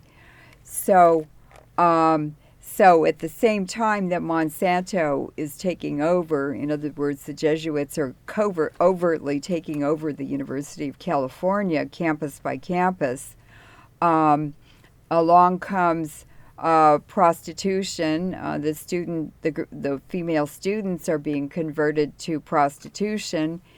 For instance, this woman said her daughter was in an apartment building and had 10 customers in the building, other young men, and probably mostly students. And so I'm sure that frequencies are being transmitted that give a reward to these young women when they get involved in prostitution, and then they stay in it. So they don't need to addict them to heroin. They've got a cell phone which addicts them to anything the controller of the cell phone wants to transmit. So this is all being done by frequencies. Yes. And could be connected to AI, artificial intelligence. Right. And so so this is happening, not only the prostitution rings, but also the drugs, methamphetamines, heroin especially, are just flooding the campuses, and there are heroin and meth houses in Davis now. There were hardly any drugs when I was there. I never even knew what heroin was. I knew what pot was, but and everybody seemed to be smoking pot in the 60s, but I didn't hear of heroin, and I would have run 100 miles away from them anyway because it scares me to death. Also, the Native Americans in Davis have also told me they're running suicide frequencies. And I have a Native American friend I know really well, and when I told him about the prostitution rings, he said, "Leuren, it's happening all over America, all over in cities all over America." And he said it's on the reservations, and they're flooded with heroin and drugs. And the suicide frequencies are being transmitted there too. And sometimes 3 or 4 or 5 young people will commit suicide on the same night. So these antennas are very, very important a key part of this whole takeover of not just the United States, but the planet. Well, in fact, I was contacted by Press TV for a reservation in northern Canada several weeks ago, where over 200 First Nations young people attempted suicide on one Saturday night. Right. So that seems frequencies, and here we were discussing. You reported that in Mexico, all the women in some cities are recruited into prostitution. So that seems to be some sort of footprint of these frequencies that they're using on the cities to recruit all the women in those cities into prostitution. And it's all Jesuit driven. Yeah. So, and I had heard I had confirmed, I confirmed at least one of those cities that I knew about, that all the women in that city were targeted to go into the sex trafficking, were trafficked into the sex trade. And so it seems that they're using some sort of footprint frequencies to traffic all of those women. So this is being done probably via HARP and chemtrails, and that's being done, and that's always coordinated via artificial intelligence. So this is the artificial intelligence through the AI and trained organizations, starting with the U.S. and all militaries on the Rothschild side of the equation. Have you heard any anecdotes whether either the Putin side of the equation or the Chinese, are they involved in sex trafficking or any of that? Well, I don't think it's illegal in Russia. I'm not sure. But I haven't heard Putin talking about it, but he definitely talks about pedophilia. And he said, for instance, he got a lot of bad press in the West during the Sochi Olympics. They twisted it and said that he said no gays can come, or LBG, whatever it is. And that wasn't what he said at all. He said, because I listened to the interview, he said, we have no laws against being gay in Russia. I don't care about gay people. They can do what they want to. It's legal here. It's nobody's business except theirs. He said, but leave our children alone. Keep your hands off our children. In other words, no pedophiles. And he's also made comments about the United States and how bizarre it is for a government to kidnap the children away from parents. And it's UC Davis and Livermore Lab that set up and kidnapped my daughter when she was 13. She's 32 now, Zephyr Maria Papin, and I haven't seen her except 2 times since she was kidnapped. Right. Hello? Yes? Yeah, I just wanted to make sure that you were there. So Yes. It seems that all of these things, that is the UC camp, all of the land campuses, the public universities going satanic, the transferring of female students into prostitution, also around Native American reservations, the recruiting of all, in Mexico, all the women in some cities recruited into prostitution. That's all right. of that's being handled on a footprint basis via frequencies using HARP and chemtrails. That's right. And it's also happening in England. The young women are going to Spain, for instance, on holidays, and the porn agents in Spain and from other countries, it's organized crime, are there in all the bars trying to persuade these young women, these young English women, to get them drunk and give them drugs, and then to get them to have sex, open sex in the nude on the floor of the bars and the dance floors, and they film them and then they sell it to porn distributors. So they're doing the same thing there. It's a global footprint, and it started with that Pope in a purple robe. And that purple robe, that purple color, is the fingerprint, the identifier of the Jesuits. Now, which Pope in a purple robe are you talking about? Oh, Pope Francis. I see. So Pope Francis is the pedophile in chief. Is that who you're talking about? The drug chief, the pedophile chief, the criminal chief. He's there to destroy this planet, civil society. Okay, so how does he maintain such a goody two shoes public image? Well, he doesn't. He's a lousy priest. He's a horrible priest. He's very clumsy and ungracious, and he just looks like a thug. He's a criminal. He was involved in pedophile rings and disappearing people and all kinds of horrific activities in Argentina when they were having very difficult social unrest caused by the government activities towards civilians. So he's an evil person, and not only that, he's an illegal pope. The Catholic Church prohibits any Jesuit from being the pope, and there's a good reason. They're soldiers. Jesuits are atheists. They don't believe in God. So when you see a Jesuit in priest's robes, it's just a costume that gives him access to vulnerable people.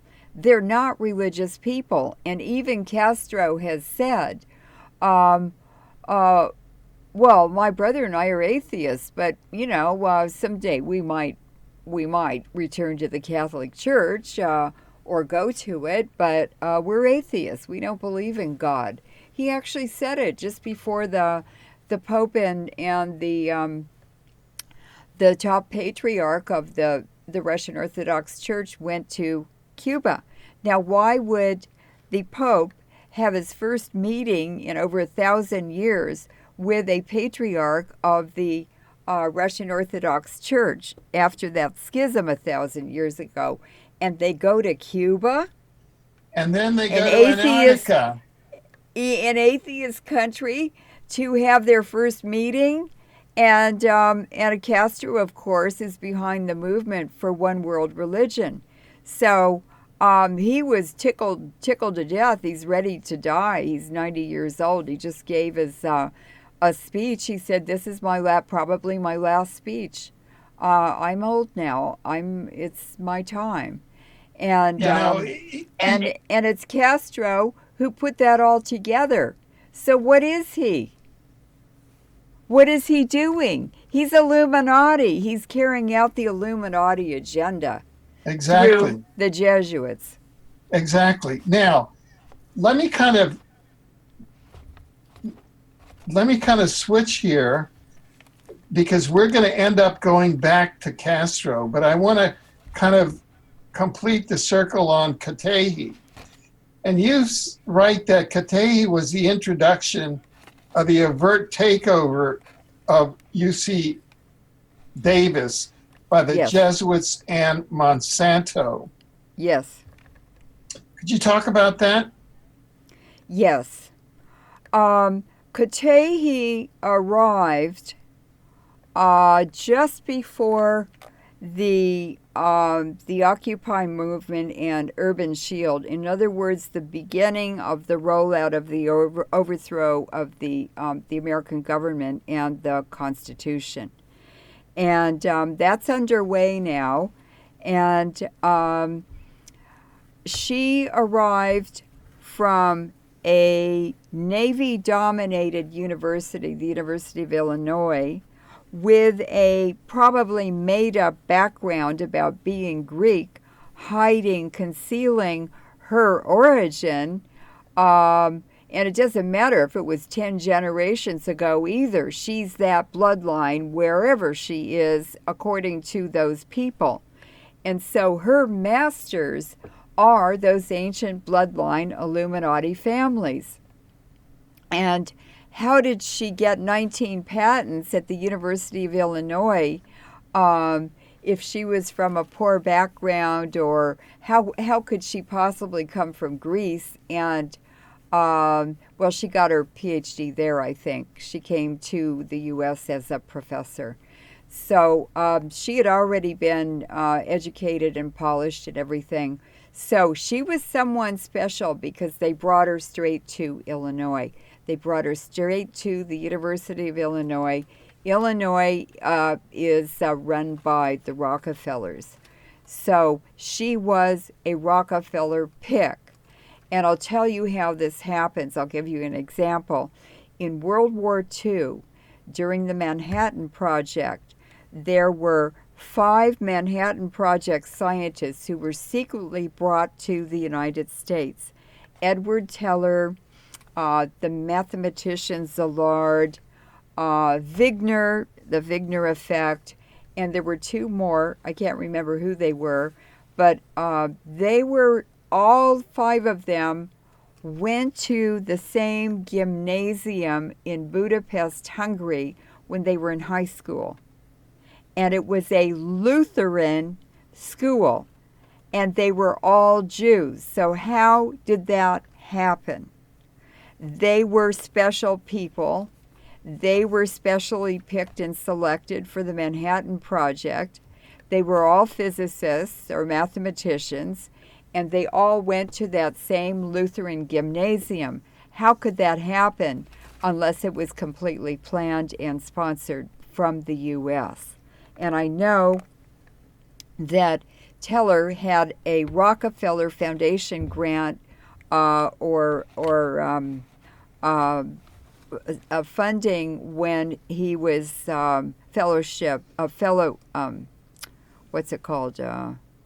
anyway, he had a scholarship when he was in grad school from the Rockefeller Foundation. He was in Hungary. So all of them were selected. Teller went from Hungary to 1 year at Niels Bohr's lab in Denmark, and then he was brought directly to Washington, D.C., and he ended up somehow at Georgetown University. And Georgetown University is where the upper elites and the leaders of America are trained, are Jesuit trained, for their future role as politicians and leaders in our Bill government. Clinton is an example. Huh? Bill Clinton. Yeah, and Hillary. They both went there. Chertoff. Oh, there are oodles of people who went there. But if you Google Georgetown University plus Jesuits, you're going to get, or graduates, you're going to get the whole list of most of our leaders at top levels in our government over the last 40 years. Right. Now, let me ask you this, just to cut to the chase here. What we're looking at, see, I'm trying to figure out what's going on. We had Katehi, and on April 27, 2016, I remember that date because that's my parents' wedding anniversary. Uh-huh. And they were married at Belém, the chapel at Belém, which is the Jesuit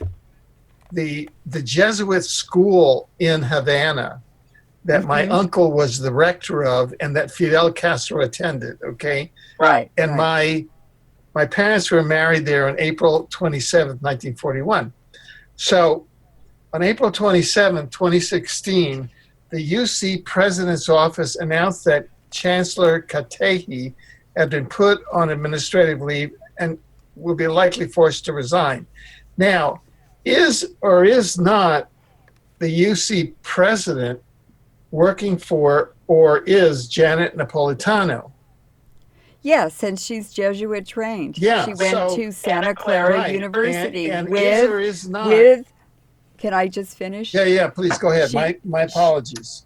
She went to Santa Clara University. Governor Jerry Brown went to Santa Clara University, and Paterno, is it Paterno? No. Leon Panetta went to Santa Clara University also. And he is the visionary for the 'Ndrangheta Italian mafia tribe or organization. I think the town is Serino or something like that. It's down on the bottom of the boot of Italy. And they are now the top drug distributors, drug mafia in the world. And he was first Secretary of Transportation for Clinton. Clinton set up the airport in Arkansas, the Mena Airport, as a drug depot. These 747s come flying in from Asia, loaded with heroin, and they land at Mena.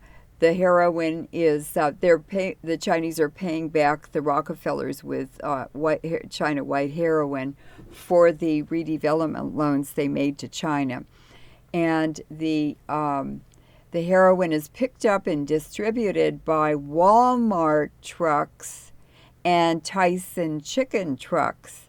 And so you need, when you're selling drugs, you need a distribution network. Well, there's the distribution network.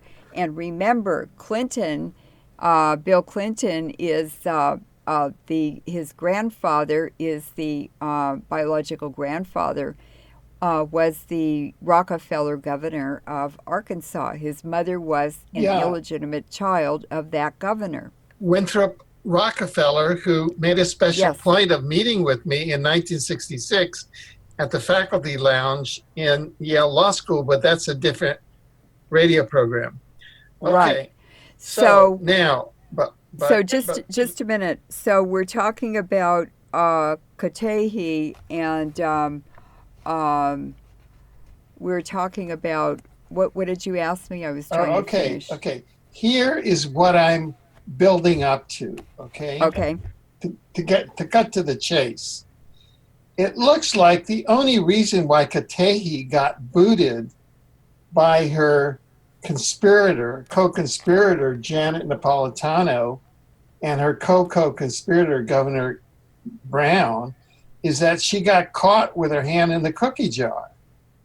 Well, she did that is, she was too overt with the bear spray media, with the bear spray media incident, and then she hired those consultants for hundreds of thousands of dollars to go online and try and scrub UC Davis from any negative opinion.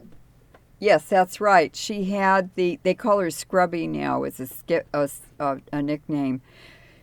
She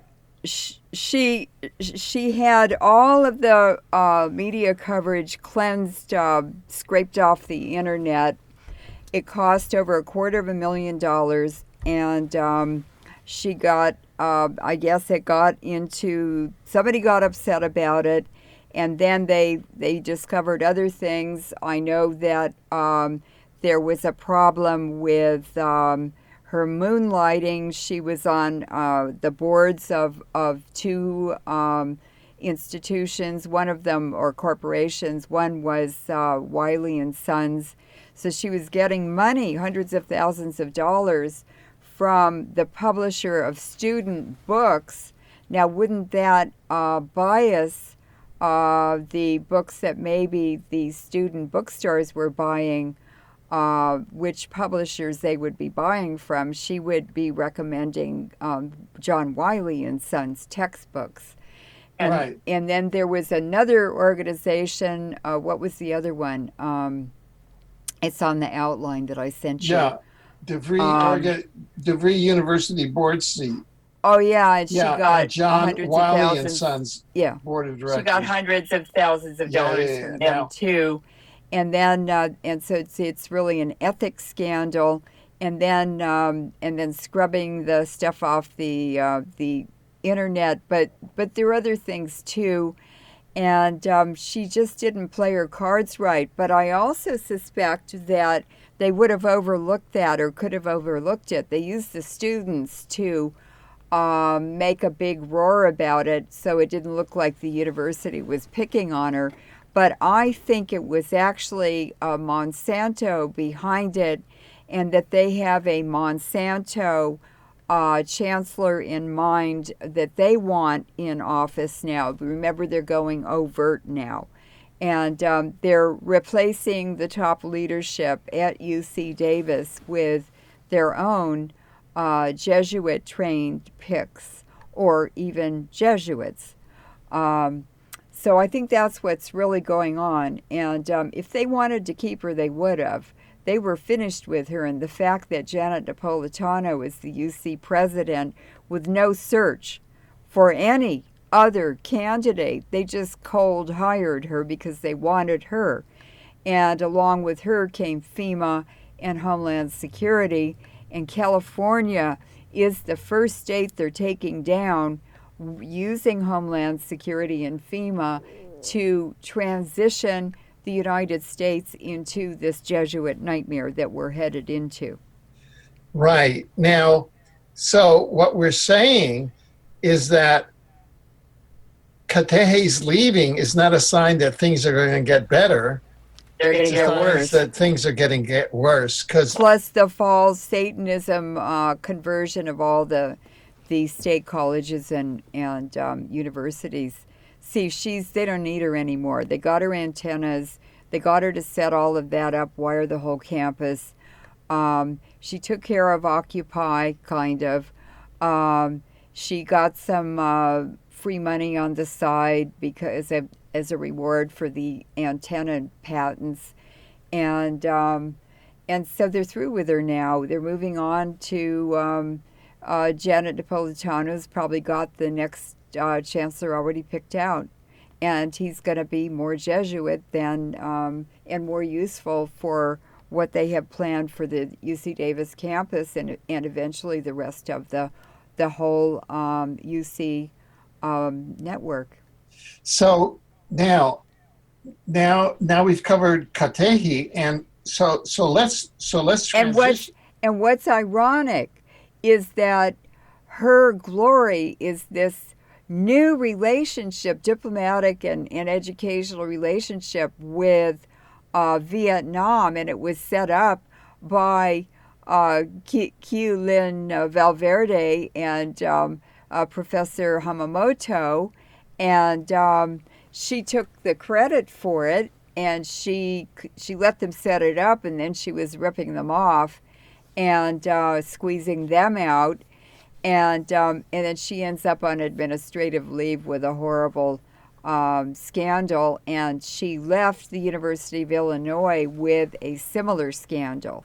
So she's sort of blown it twice, and that indicates that she doesn't know how to keep her nose clean. Now, let's go over and take a look.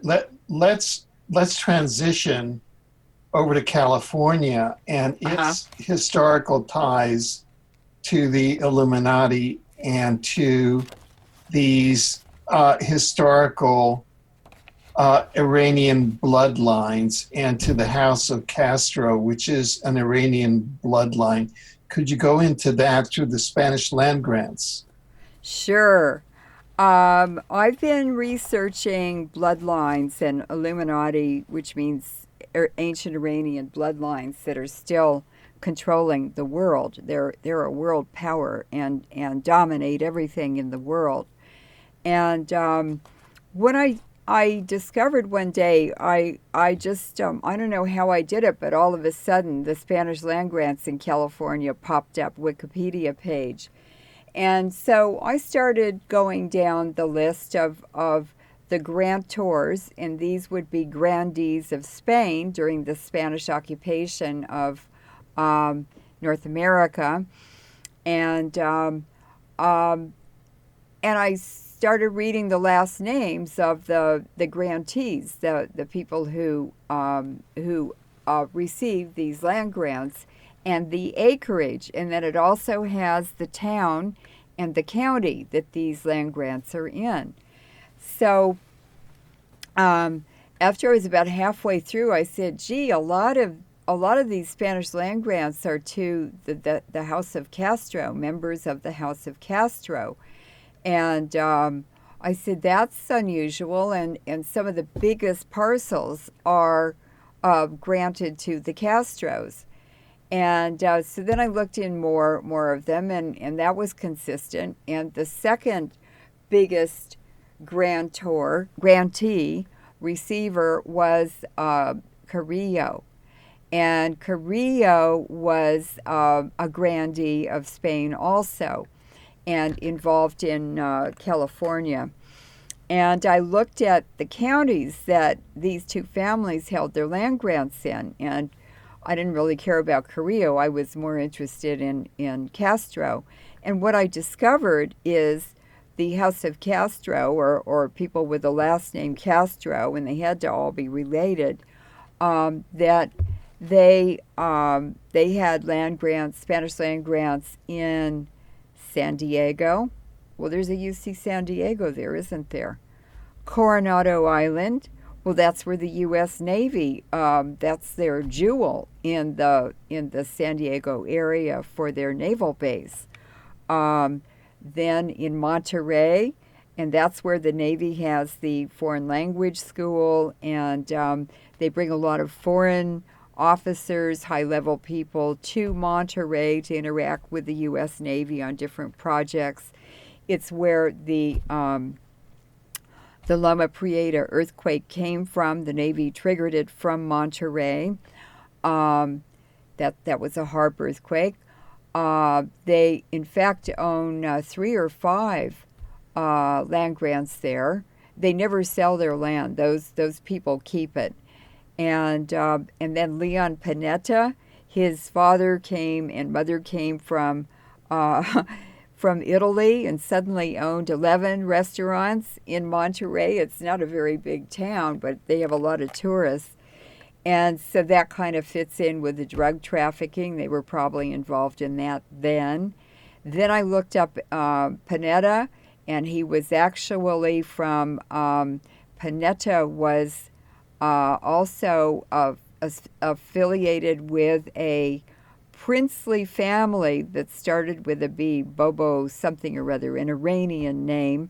And I said, wow, he's got an Uzbek nose, so I know he's Iranian. And I took a picture of him to a dinner with some Iranians. I said, he's got an Uzbek nose, right?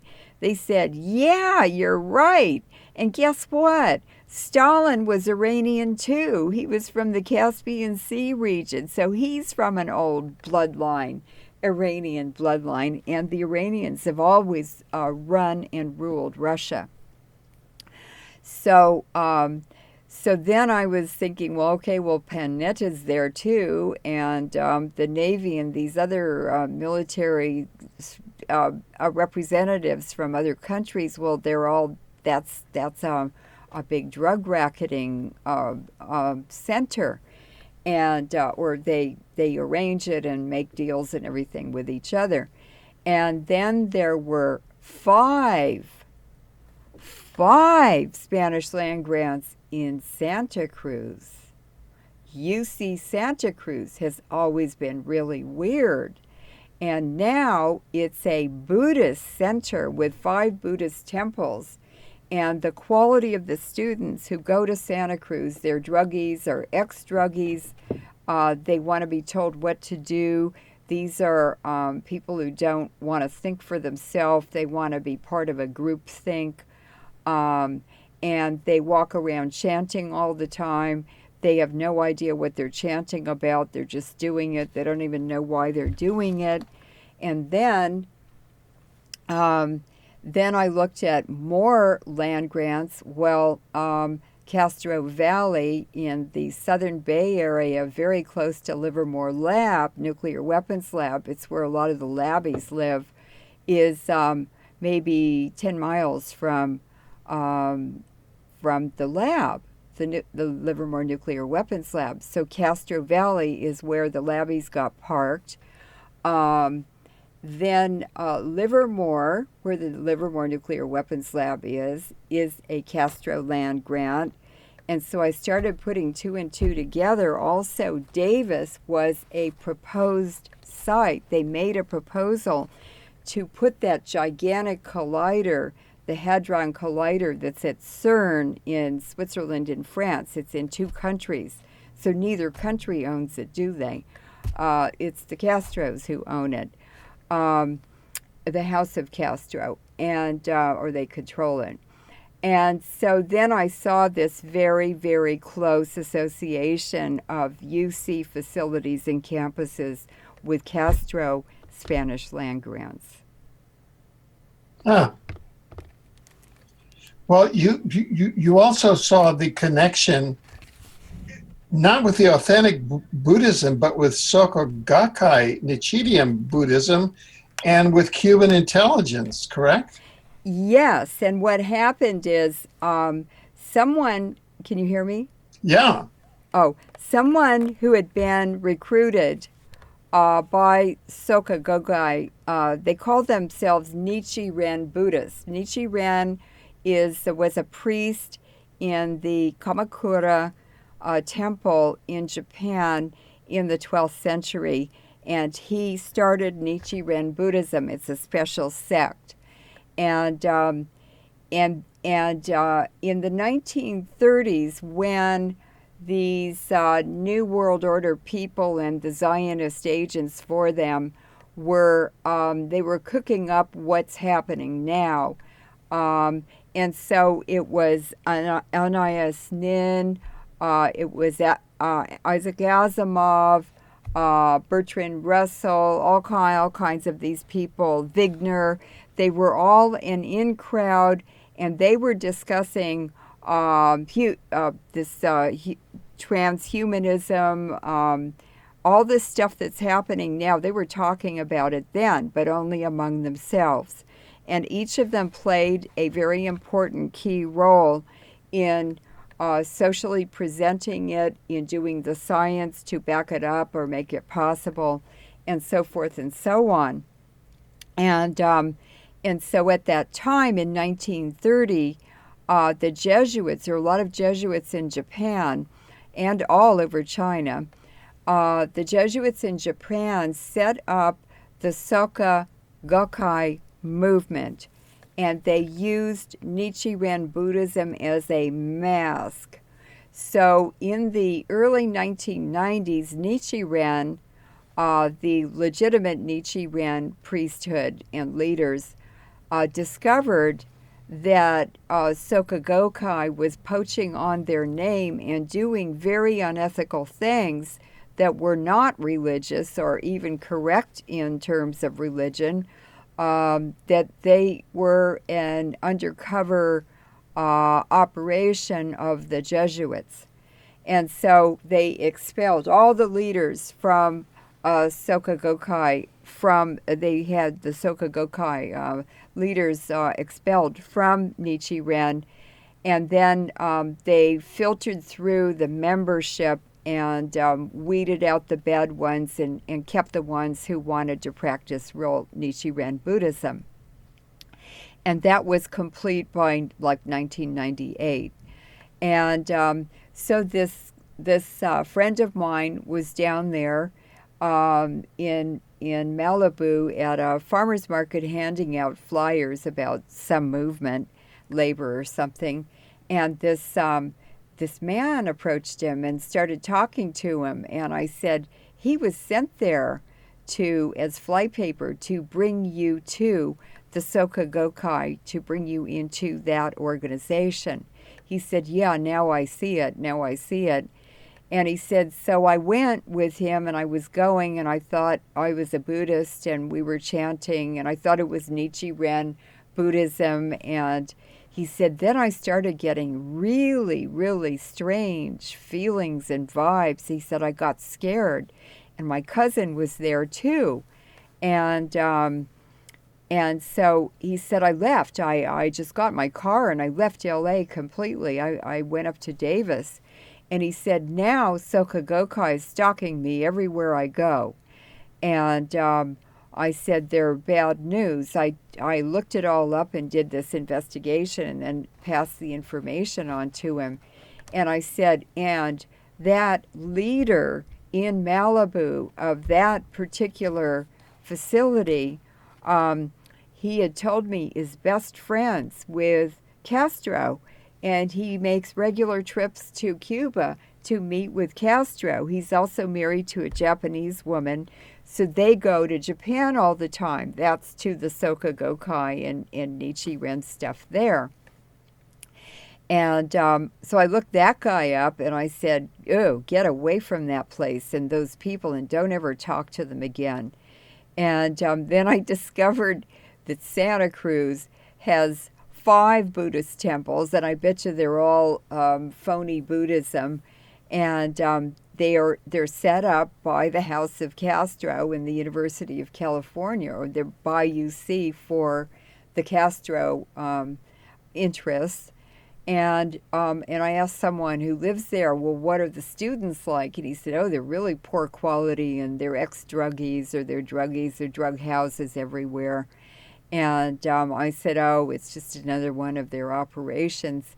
He said, yeah, the students just want to be told what to do, and they want everyone to think the same thing. And I said, so it's a conditioning place? And he said, yeah. Well, Laurence came back from the UC Berkeley campus this week, and he had a photo during enrollment week. He said there is a Buddhist table or group of tables and a Sikh one also, and they're doing heavy recruiting of students who are registering for the summer quarter. And so I have the photo. And you can see, this one is of the Sikhs, and you can see them putting turbans on young students who don't know any better, and they're being recruited just really fast. And so this is a fake religious movement on the campuses to very vulnerable young people, and they don't know what it's really all about. So Castro, I have photos of him with the head of the Soka Gakkai movement. I actually met him at the World Depleted Uranium Conference in Hamburg, Germany in 2005.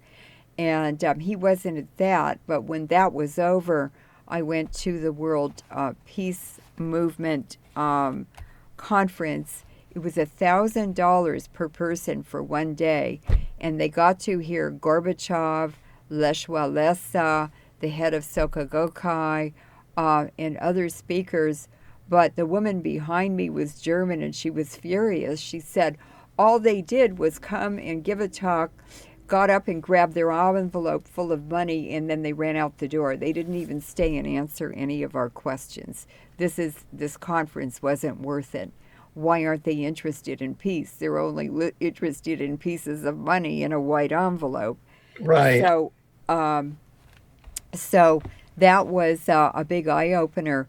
But Castro definitely was very involved in Soka Gakkai. Right. Now, we're beginning to come to the end of the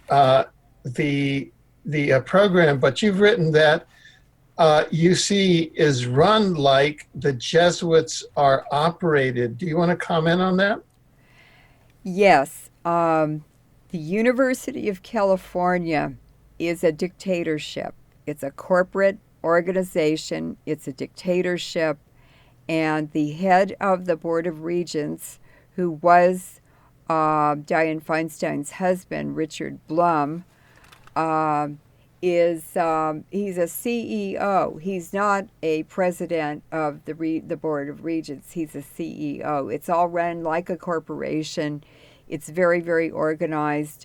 It's very, very stealth and surveillance dominated. And what I've seen that they've done to the Berkeley campus since Janet Napolitano arrived is horrible. There are military spec antennas all over the buildings on the campus. There are cameras everywhere. You can't go anywhere without knowing everything about you. They have mind control. They're rolling out to control the students and visitors and situations. I have never seen such a horrible transition, a military transition. It's a prison camp. It's a military prison camp with invisible barbed wire. And it's the flat array antennas that they put built into the sides of the buildings all around the campus. And it's a fortress. It's a fortress now. And these flat array antennas are hooked up to transmitters on the roofs of apartment buildings that are hooked up to the students' computers and their cell phones and the smart meters. And the students are being trained to go all over the town and hook their cell phones up to the smart meters on people's houses. They're monitoring citizens and visitors and foreigners and so forth and so on without their knowledge or their consent. It's illegal. It violates everything, all constitutional rights. So this is what parents can look forward to by spending their hard-earned money on very expensive educations now. It's $15,000 to go to UC for 1 year now if you're in-state. I went for $32.50 a semester in the 1960s. I did student loans. I paid them back. They were really cheap. They didn't start accruing interest until 3 years after you graduated. It was made very reachable for poor students and minority students and disadvantaged students to get a college education. And you want an educated population because they produce more money. They make a stronger economy. And they also produce ideas that make a society and a culture rich in many ways, not just money, many ways. And just remember, a society survives on the strength of its ideas. And so it's ideas, it's intangibles that are so important and so valuable. It's not cash in the bank or gold bars or fancy jewelry or anything. It's ideas. It's that energy that comes from our brains, that miracle that we have and that we can do. So they're killing that. They just want people who are slaves, who submit, who just do whatever they're told to do. And it's really reflection and based on the Czechoslovakian surf program called Robota. And the robot idea and concept that Asimov and other Eastern European or Russian writers wrote about in the 20s and 30s is what they are rolling out now as transhumanism. Right. Well, finally, Leuren, how can people get in touch with you and with your work? Well, we have a very, very nice website. There's a lot of research that I've done. There are articles that I've written. We have news coverage of events like the Ukraine war, the war in Syria, the whole Middle East situation. We're covering Yemen, and we are covering the Red Sea issue, which is what these wars are really about in the Middle East and Eastern Europe, because it's a fight. It's a competition now for control of the Red Sea, because it's the main route for transfer of energy from the Middle East, the oil and gas, to Southeast Asia. And that's why Pivot to Asia was Obama's key identifier, and it's sort of a symbol of his administration. And so the Egyptians have given 2 square kilometers of the shoreline of the Mediterranean right at the Red Sea Suez Canal corner, and that's for a free trade zone for Russia and for military presence also. And at the south end, the Bob Almondab Strait. It's the choke point at the south end of the Red Sea, where it goes into the Gulf of Aden, and the Bab al-Mandab Strait is controlled. It controls the traffic going through the Red Sea at the south end, in and out. And the Chinese have a base now for trade and for supplying military ships and everything in Djibouti. And Djibouti is exactly opposite Bab al-Mandab in Yemen, the southwest corner of Yemen. And so the Chinese are there guarding that end of the Red Sea.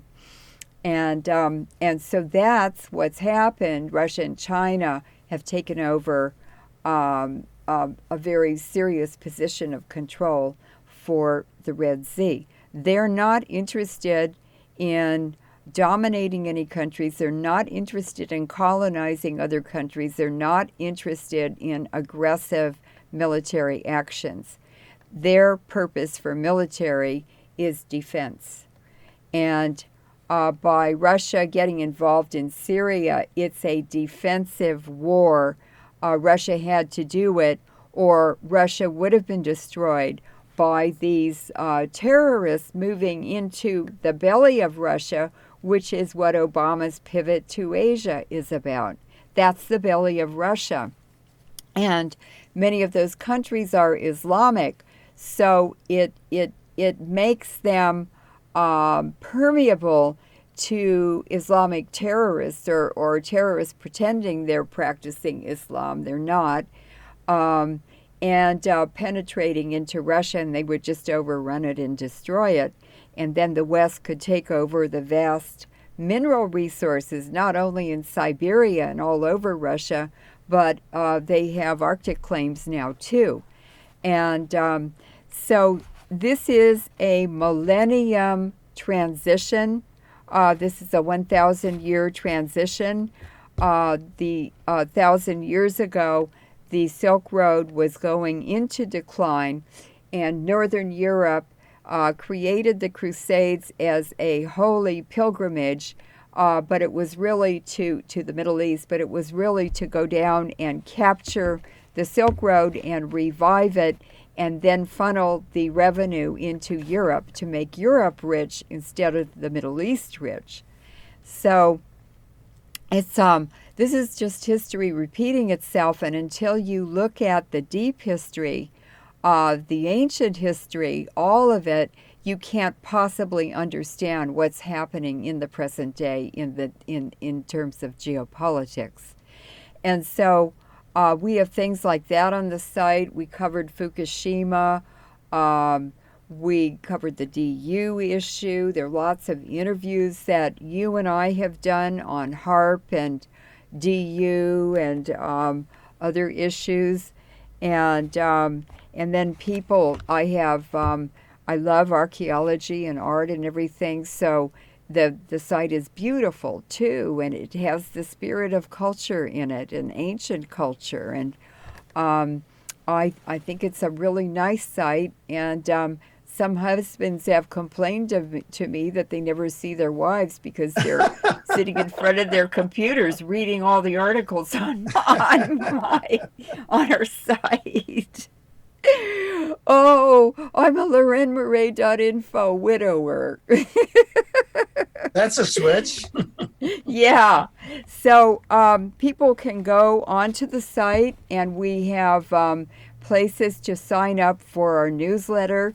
So Laurence puts very nice newsletters together with a global perspective on news, and also an announcement usually for a new interview that we've done, and with you and others. And then there's donation button, and we want to thank all the generous people who have made wonderful donations to us. We survive on that, um, and so they can make donations, and we request that they do. It's very, very hard to do this without a steady income or a reliable source of revenue. And it's what most activists face. It's very hard to do this because you don't get paid for it. And I want to thank you for all the support that you've given me since 2000 or 2001 when we found each other. And you really changed my life, Alfred. I hope that I changed yours too. I took you to Japan and Malaysia and India and Okinawa. And Open many doors. it opened many doors, yes. And so when we share our lives with each other and we share our resources and opportunities with each other, the benefit is at least twice as much. I met lots of great people because of you. And I just want to thank you. I want to thank the audience. I want to say that these are transitions that are happening. We're describing them as they happen. We're explaining them. And it's not because we want you to be afraid. We want you to face it with your spiritual strength and for it to make you stronger. And you have two choices. It's to go down with the ship that's sinking. That's the Western economy. There's nothing you can do about it except sink with it. Or turn to the new global economy, this millennium transition to a Silk Road economy based on more equitable rewards for all sides through peaceful trading. And you don't create wealth by destroying things. You create it by sharing and building things. Great. Well, I want to thank you once again for taking time out today to bring us really valuable information that we covered. And we look forward to your joining us again in the future as events develop, Leuren. Thank you. And just remember that if you're addicted to TV and you start watching our videos and our interviews and going to our sites, you don't need your TV anymore because reality and the truth is much more exciting. It's much more of an adventure than what someone puts on TV and pays for it with revenue from ads. They make money that way.